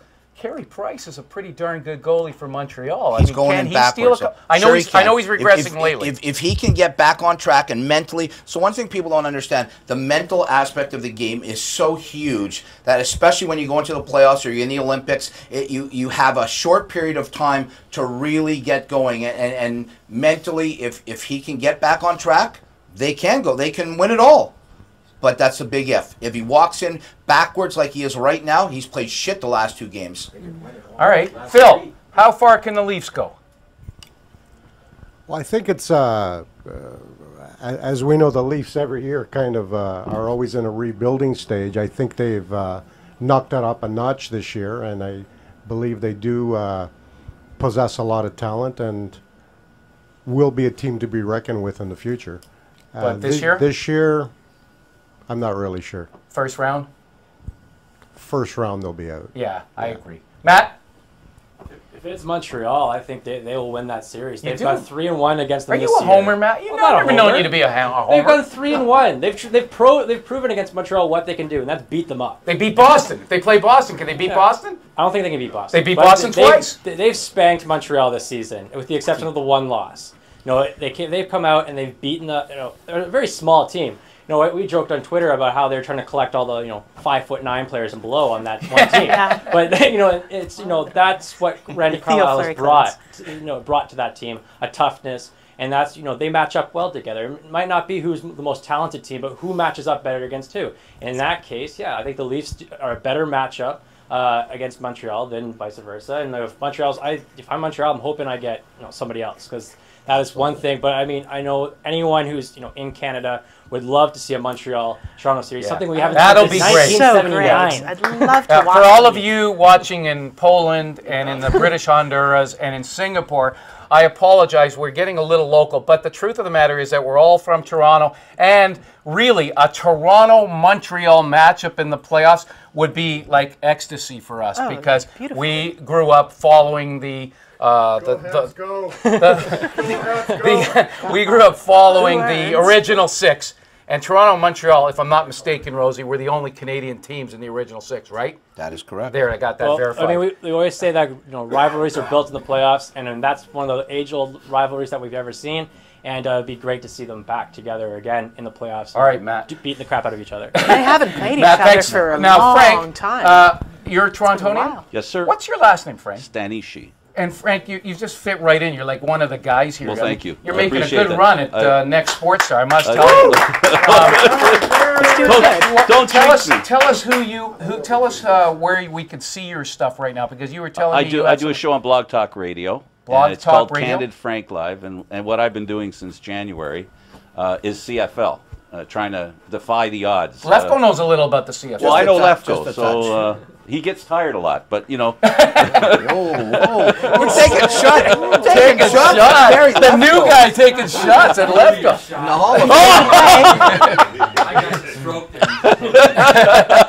But okay, now who do you like? Or sorry, well, you're talking about the Leafs. Well, yeah. I think Randy Carlyle and his staff. Gordon's the key to that coaching staff. I believe he's the guy that went to Carlyle and said, Randy, yelling at the guys isn't working. You can't do that. We got to talk to the guys and give them a chance to understand what we're trying to teach them. And when they had that conversation, I believe it was him that had the conversation, I don't know for a fact, that's the difference between a good coach and a bad coach. When a good coach can listen to the guys around him, whether it be the assistant coaches, your strength, you're strong as your weakest link. So the Leafs have good coaching, and why I think they're a sleeper in the playoffs, and I picked Vancouver to win and Washington go to the end. But Toronto has a lot of players that they're sitting in the weeds. Anybody who's followed the Leafs this year knows that there's a lot of players that could be playing that are good enough to play right now that Carlisle has benched. And I believe it's because they really do want to make a run in the playoffs. And the key, as you guys said, is attrition. And I think I heard also that some teams are laying back, like Boston, waiting. And that's going to be part of the key, is making it through the playoffs. And I believe Reimer's the real deal. He's one of the most level-headed kids that the Leafs have ever had in goal, I think, since Potvin. And I think they've got a good chance to go maybe a second round, and at least maybe go a game 7 in a second round. And that would be a wonderful teaching tool for the players that the Leafs have right now, because that's what they have to do. They have to develop the confidence to win. They're not going to win the Cup, Leaf fans. You know, be grateful that they get in the playoffs. Parade, right? Yeah, you know, just be glad they make the playoffs. Hope that they win a series, and like you guys all say, and everybody agrees that the one team that Toronto might beat is Montreal, and I agree there too. So they make it into the second round. Leaf fans, be happy. Maybe next year will be even better, and it's a building block. And I just wanted to add one more thing. We talked about GMs. Now, GMs, they can establish how good they are in 3 years, not 5. A GM that says, give me a 5-year deal, you get a Colangelo, you get a Burke. You get a guy who's basically trying to work for, when he made the trade, when he took Kessel, he didn't have to give what he gave. He gave too much that he didn't need to give because he was an option player. He was basically a free agent, and there's a standard payment for that. And he overpaid for his next job, and that's what Burke did wrong. And people pick on Kessel, and guys, Kessel's going to be awesome in the playoffs. I think Kessel's great. I think Stu, you're nodding your head in agreement with Frank. Kessel's going to be great? No, if he plays with Frank about that Burke gave up too much. No, to be honest with you, I like what Frank said, because Brian Burke only had to give up a first, second, and third under the collective bargaining agreement, but he's so gracious because Kevin Lowe stole Dustin Penner from him to an offer sheet for first, second, and third, and he publicly berated Kevin Lowe so much, he put himself in a position not to follow the legislation. He had to ante up not 2 second-round picks and 2 thirds. It was only a first, second, and third. He had to so graciously give him 2 firsts and not lottery protect them, which is another genius move for a guy in a transition year. To be two good, So very his good arrogance killed Leaf Nation. I got nothing against Phil Kessel. I think he works hard. I think he's got unbelievable skill. Phil Kessel, when he played for the Boston Bruins and Mark Savard was his center, he scored, 36 goals in his rookie year? First game in Montreal, they had him as a healthy scratch. Okay? So Phil Kessel isn't your guy that's going to be holding the cup. You need a number 1 center in this town, a guy like Stahl. You're going to need you need a real deal number 1 center. But when we start talking about first-round matchups and people put the Montreal Canadiens on a pedestal, why? Who do they got? Gianta? Are you kidding me? Name their number 1 center. Desharnais? Gallagher's a nifty little player. He's the promised land guy? Come on. You're talking nonsense to me, okay? Montreal is a very beatable thing. The only reason why Montreal is where they are, first of all, is they're very well coached and their goalie's amazing. They got a couple really good defensemen. They got speedy little forwards, but remember, in the playoffs, the rink's cut in half, if not in a third. There ain't that free ice, and guys don't let you go wide and just reach in anymore. Everybody tightens up their belts. And if the Leafs got to play Boston, Phil Kessel isn't going to do much, I'll tell you right now. He really isn't. Yeah. Not in a playoff game. And Zdeno Chara is going to be his good buddy. He'll be like Velcro man to the guy. Yeah, and Phil Kessel's scared. Phil Kessel's not a dumb guy. He's scared shitless of him, okay? Yeah. And rightfully so he should be. Because, you know, if the Leafs play Boston, they're in big trouble. Yes. Big trouble. If they play Montreal, Montreal's nothing. Okay? They're nothing, really. All They're not Montreal's not a contender. Let your better half speak now. Thank you, Stu. Are the Leafs going anywhere? You know what? I have the same with Ron. I was kind of thrilled when they were still on strike. I was kind of tired of it. When the lockout was happening? You see that? Yeah, that's because I was around the house more. This is a sports Isn't that show. love, baby? Isn't that love, baby? I tell you. Handsome. Bring somebody else. Handsome Howard. You know, for a team that hasn't made the playoffs in 7 years, and going into this season, I think the only guy that predicted that they would make the playoffs was the one and only Marty York. Said the Toronto Maple Leafs will make the playoffs. Most people, if you would have asked them before the season, said the Leafs would have probably finished 13th, 14th in their conference. I think actually all the sports magazines picked them to be third worst, fourth worst team in the league. So the Leafs have overachieved in the regular season. They've played well. They've been well coached. They've gotten some good goaltending. Going into the playoffs, first you got to look at they have very, very little playoff experience. I mean, how many players on that team have even played in the playoffs? I mean, probably next to none. Very few. Yeah. So that not that makes a huge deal, but it definitely means something. The grind of the playoffs is much different than regular season hockey. As much as I'm a homer and I'd love to see the Maple Leafs win a series or two, I think the Leafs did overachieve during the regular season. I think the playoffs is a whole different style of hockey. I don't think Phil Kessel will do anything in the playoffs. His style of hockey will not work in the playoffs because guys will be shadowing him. They'll be all over him. The checking is going to be a lot tighter. I don't know how well Kadri will do in the playoffs. I mean, if Kessel doesn't do much, you need a guy like Kadri to step up. So he's kind of slowing down, Kadri. He's hitting the wall. Yeah, and that's where their lack of depth is going to bury them. So, but you want to know something, Howard? I agree with you, and I agree with Nikki or Haley or whoever you are. The hottie next to you. Nikki, you made a very good point. This is a shortened season. This is why I picked the Maple Leafs to make it in the playoffs, because they do tend to do okay at the beginning of a season, and then they start slowing down near the end, like Kadri is right now. And I agree with you. They have not played a Western team, so most Western teams are better than most Eastern teams. I think, like you all said, if the Bruins end up playing the Maple Leafs, Bruins win that in 4, maybe 5. I think if Montreal ends up playing the Leafs, which would be a great series, but it'll go 5, 6 games, and it goes to Montreal. That's my opinion. Rosie, you disagree. Yeah, I think the Leafs will beat Montreal. I think and you're not a homer for sure. No, I can't stand the Leafs. I've never liked the Leafs ever. I've never liked really any Toronto team, and I've lived here my whole life. But I think that for once in a long time that I can remember, is Carlisle has the team accountable. You're going to play my way, you're going to play harder, you're not going to play. And it's been a long time since somebody, most guys they play okay, 1 game, 2 games. You're in the press box. That's the way it goes.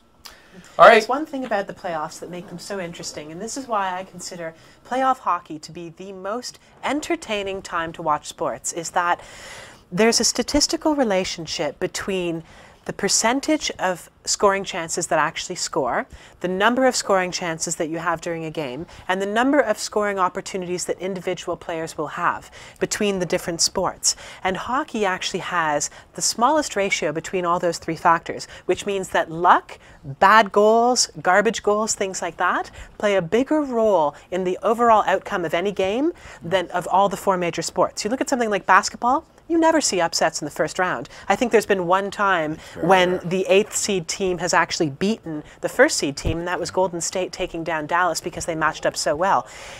In hockey, all it takes is one great performance from a goaltender, a couple of fluky goals, and a little bit of good luck going your way, and all of a sudden, the game swings in your direction. So it's the only sport where you can see a low seed team have a chance to go deep, and that's why as much hockey intelligence as there is in this room, and there's probably more intelligence in this room than any room I've been in 10 years, it doesn't matter when the players are actually on the ice. So we're going to make our predictions, and at least some of them are going to be wrong, but that's why we watch the game, because it's so much fun to watch. Absolutely. That's why there's up. I'm so happy you're back. That was very good. That was excellent. Okay. What, I don't get a kiss? Perry, do you want to come up and kiss Rosie? No, I didn't think so. Matt McCloskey, the NBA playoffs start tomorrow. I'd like to get your thoughts. You are an NBA guru. You could read Matt's stuff at Fantrax. Matt, what do you think happens in the NBA? Who wins this championship? Miami Heat. I mean, that team has improved on its only weakness from last year, and it was they couldn't hit a 3-point shot. When I summed up the Heat season last year in the finals column, I said they were able to win a title without hitting a shot of any meaning outside 15 feet. And then they went out and said, okay, we can't do that. Let's go get the best 3-point shooter of all time in Ray Allen. And so that that alleviates Reggie Miller might have something to say about that, though. I still say Ray Allen Ask did it. Spike Lee, you'll find out. Well, Ray Allen did it right in front of Reggie Miller when he broke the record. He was actually commenting on doing color commentary on that game. But and then they went out and got Rashard Lewis as well, who hasn't, he's been a minor role player, but he can hit threes as well. They've really improved, and that was their only weakness. And when you have LeBron James, Marty, you and I have gone back and forth on whether he's the best player in the world. Well, he's very close to it. He's the best player that ever existed. And then you've got Dwayne Wade, when he can keep his body in line. He's one of the best players. And you've got Chris Bosh, and you've got Ray Allen, and you've got Shane Battier. You've got so many good role players on that team that they know their role. They've bought into what Spoelstra's preaching, and they want to win. All right, Stu wants to argue against me about LeBron James. Let's do that when we come back. Dr. Stu Greenspan is going to tell me why I'm an idiot, because I think LeBron James is the best NBA player in history. I think it's pretty well unanimous, is it not, folks, that the Miami Heat win the championship? Does anybody disagree? No. Oh, Frank does. We'll come back and listen to Frank. I think he just wants some FaceTime. We'll be right back. I think got you tonight. The colors of your life, the colors of your life. NextSportsStar.com. It's where the big names come to talk sports. Jeremy Roenick, Jesse Ventura, Larry King, Scotty Bowman, Evander Holyfield, Kim Coates, Joe Theismann, Steve Yzerman, David Backus, Dave Coulier, Ken Shamrock, and more. NextSportsStar.com. Uncensored, unscripted, and interactive. Join the conversation. Feel good about what you drink. Pure, crisp, clean water with the exact minerals your body needs. And a refreshing splash of cucumber. Just like the high-end spas. Now that's pure genius. Pure Genius, now available at fine retailers everywhere.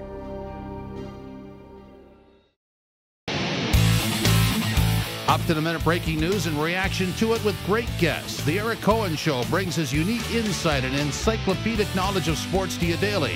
1 to 2 right here on NSS. For motorcycles, utility vehicles, ATVs, and accessories, trust Kahuna Powersports. Kahuna is the GTA's biggest authorized Kawasaki dealer with hundreds of new and pre-owned vehicles in stock. Come and experience the new 2012 Kawasaki Ninja ZX6R, powered by Kawasaki's famous 599cc 16-valve DOHC inline-4 engine for a truly breathtaking ride. For friendly, knowledgeable sales advice and a guaranteed reliable service department staffed with some of the best factory-trained technicians in Ontario, visit Kahuna Powersports at 5243 Steeles Avenue West, Toronto.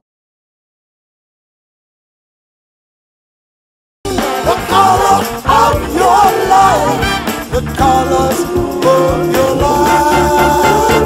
I got you like a knife.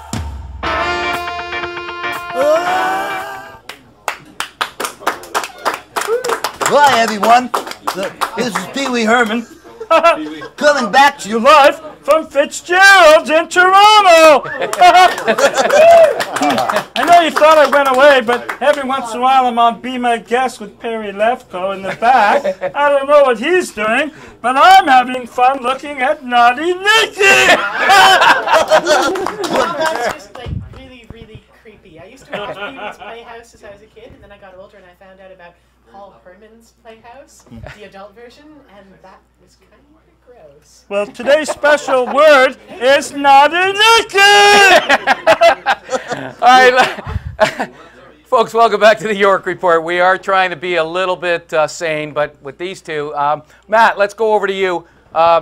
You spoke about the Miami Heat before the break. You said the Miami Heat are going to win the championship. Only Frank is disagreeing with you. We'll get his opinion in a second.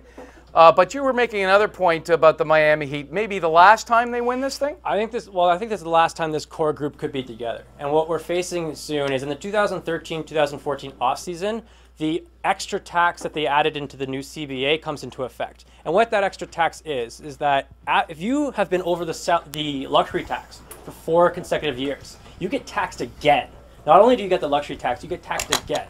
So what that means for the Miami Heat is for that upcoming season, is that you're looking at a $200 million payroll for that team. They are not the New York Knicks. They are not the LA Lakers. They are not the New York Yankees. They do not have that kind of pockets to dole out that kind of cash to 12 players. So you're going to look at somebody's going to leave. And that somebody could be LeBron, because if you're looking at it, LeBron has an opt-out after that season. And a lot of people close to them think that he could go back home to Cleveland, where they have really rebuilt a better team around him than what he had there before, in Irving and Tristan Thompson, Waiters, and whoever they get this year. And that could be a very appealing option for him.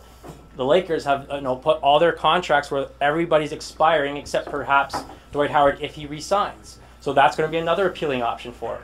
A lot of these teams are, they're lining up waiting for that, time where he's going to probably opt out, get another max deal so that he's, within his prime, he's paying max money through his prime for the whole rest of his career and be ready for that.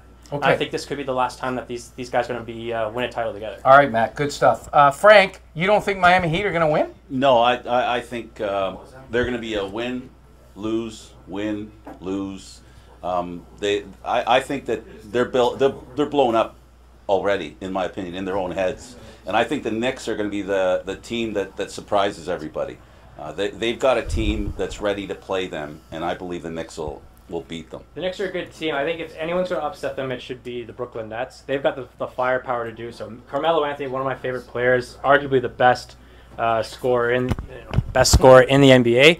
But when you've got the firepower that the Brooklyn Nets have in comparison, I mean, they're the more dangerous team in my eyes. I mean, yes, they've played well. Tyson Chandler's been amazing defensively. It's the depth going forward. The Miami Heat have them crushed in that. And I love the Knicks. I think they're going to do well. I just don't think that they're going to be able to get past the Heat. I'm saying the same thing about Brooklyn. The pressure's going to get to them.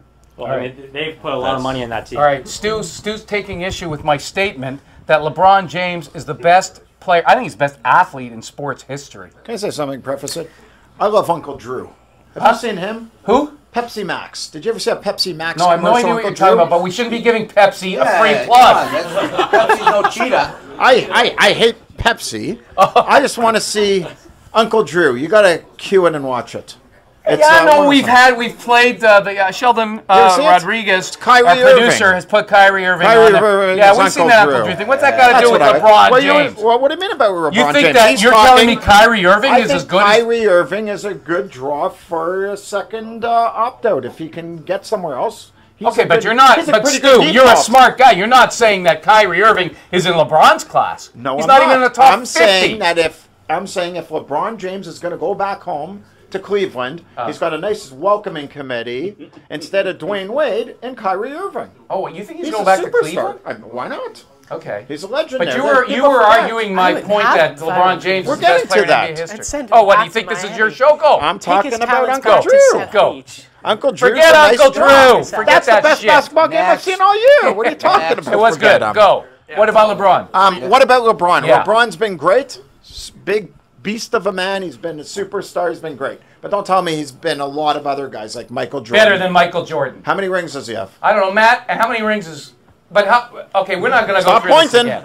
That's one. How many of these? It doesn't matter. How old is LeBron? 22? 23? So let's hold off on that judgment. He's not... How old is he? Let's hold off. Yeah. Oh. Hi, I'm Marty. Yeah, let him come. I don't care. LeBron James. Listen, when he's got more rings and he's got fingers on one hand, then he can talk to Michael Jordan. I remember. Nobody could do what he does. Marty. He does it all. Michael Jordan can win. He can bring the ball up. Matt, you told me yourself. You think he's like a point guard. He's what, 6'8", 6'9"?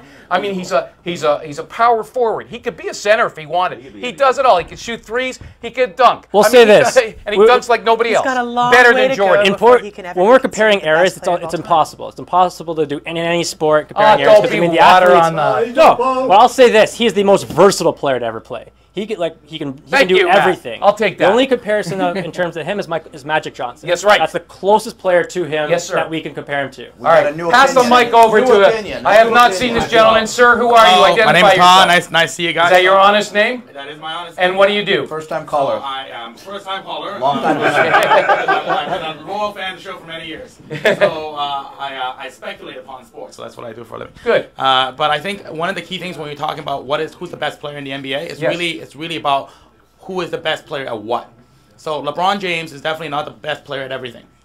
He's not. So if we're talking about the best all-round player, I think. No, I'm not sure. I would say that if you want to talk about scoring, Will Chamberlain, best player in scoring. I would even say Will Chamberlain rebounding might be the best player. Defense, Russell, right? Hands down, that'd be the best player. So he hasn't really put it together just yet. We got to see his entire career, and then what we're going to be able to say one day is we're going to be say, LeBron James, he is best at X. Right now, I'm not even going to say that he's the best as being a point forward, right? Because right now, I still say Magic is the best point forward in NBA history. So it's not done yet. We can't make that statement. All right, That's great stuff. Thank you. Handsome Howard, come on. I need a little love, buddy. LeBron James? No, absolutely. You can't say LeBron James.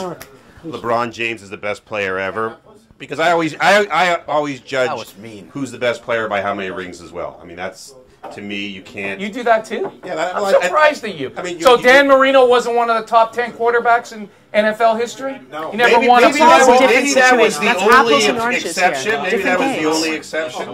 Basketball. The only exception is Dan Marino, but not LeBron James. I want to talk about some good basketball players that people might have forgotten about. What about Dr. J? Julius Erving. He's up there. I mean, what about Kareem Abdul-Jabbar with the Sky? Yes. So I mean, you can't Bob go out Cousy. and say that LeBron James is better than all these guys. I can. It's my show when I'm saying LeBron James is the best player in NBA history. Right. You can say is there anybody that agrees with me here? Anybody? LeBron James is the best player He's ever. the best player to run out of Cleveland. You know what? Ranting, hello, buddy.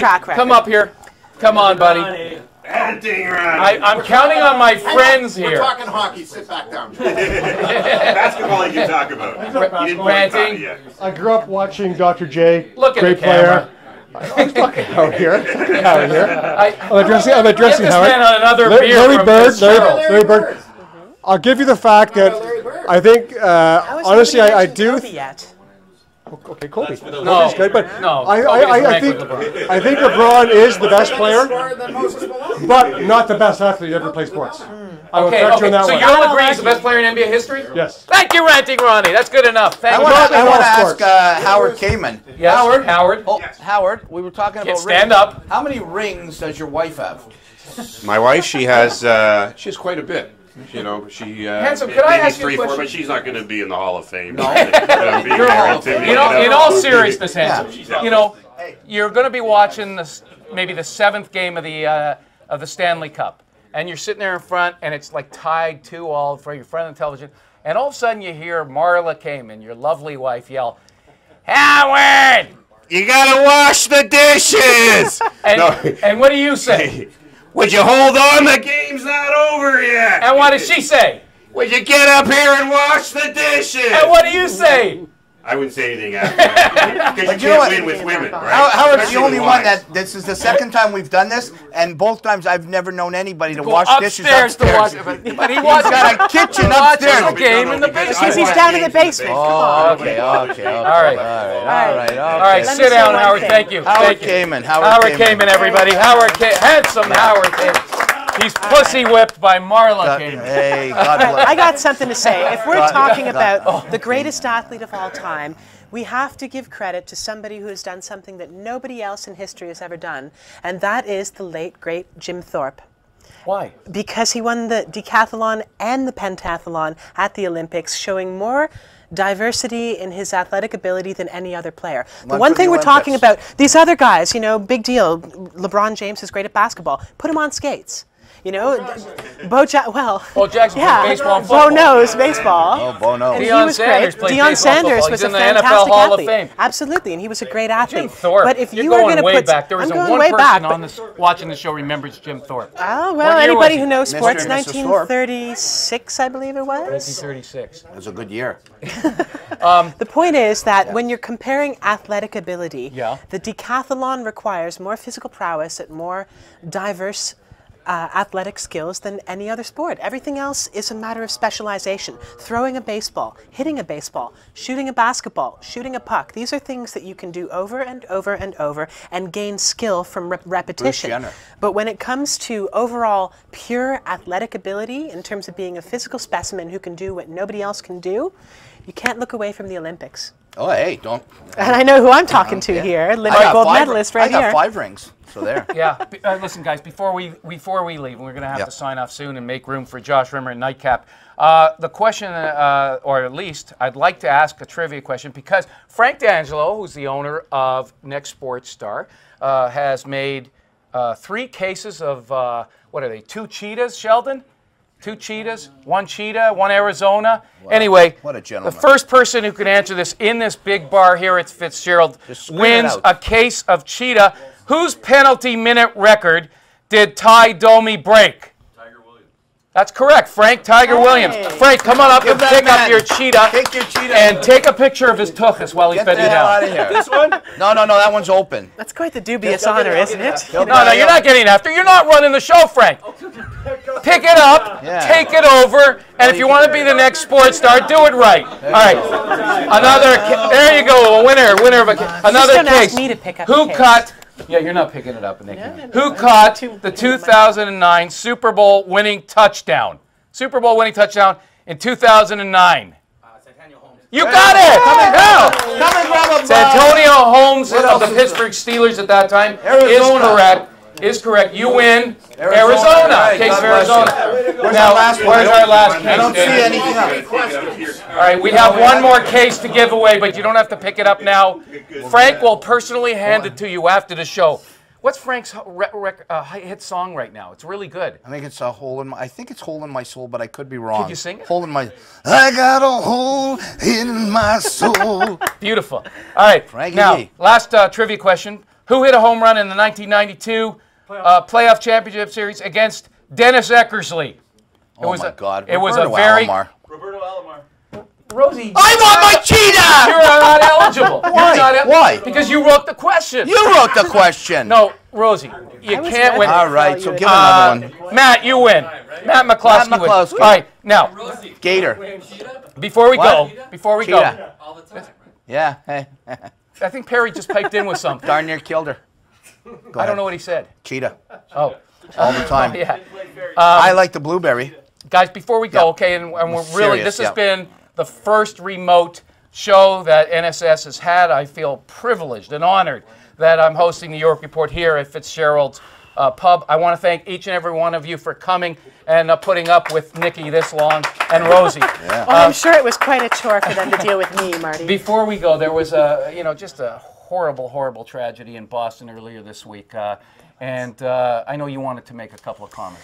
Well, I actually wanted to talk to Paul about that because we all know Paul is an inspiration and a Paralympic gold medalist, and I know that he is going to be working with the people who have experienced loss. And Paul said he had some sort of message that he wanted to pass on to the people of Boston. Yeah, I just, for me, Marty, we talked about this. It was tragic, and the scumbag pieces of garbage that do this, I think we should bring back capital punishment. That's another show.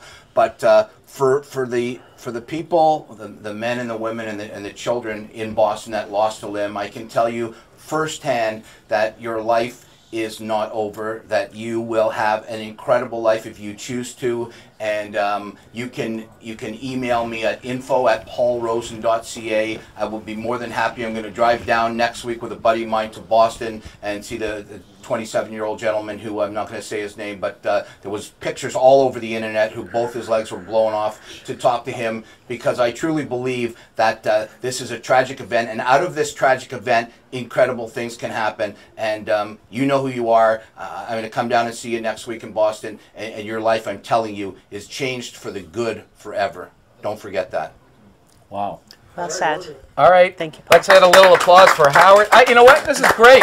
We can actually have applause for these kinds of comments. And in the studio, there's no applause, except maybe Sheldon Rodriguez going like this. Sheldon Rodriguez, I want to say thank you for coming to Fitzgerald's today and helping us with your great production abilities. Thank you very much. Certainly want to say thank you very much to David Grossman, who is the chief of All Talk TV. And he handled our TalkingSports.com shows in the past, guys. You remember those. And he keeps producing my Sex, Brains, and Money. And he does that too. David Grossman, great job. Thank you very much to Lior, who is working with David. I want to thank each one of you for coming out, especially Handsome Howard came in, my dear buddy. I thank you so much. You're outstanding. Thank you, Howard. And everybody else, thank you so much. You all did great. This was fun. Hopefully we'll do this again very soon. More remote shows. I know Perry Lefko's eager to do one himself, and let's do more of these. And let me know if you want to be part of it. You could tweet me. Tweet me? Is that the best way of saying it? Yeah, at Marty York. Sure, at absolutely. Marty. Or you could tweet Nikki. I follow both of you. Ms. Nikki Thomas. Or you could tweet Rosie. At Rosen57. Right. Thank you all once again. Thanks, everyone. Signing off from the Fitzgerald's Pub here on Queen Street in the Beaches area. Now, stay tuned for Josh Rimmer and Nightcap on NSS. Thank you all.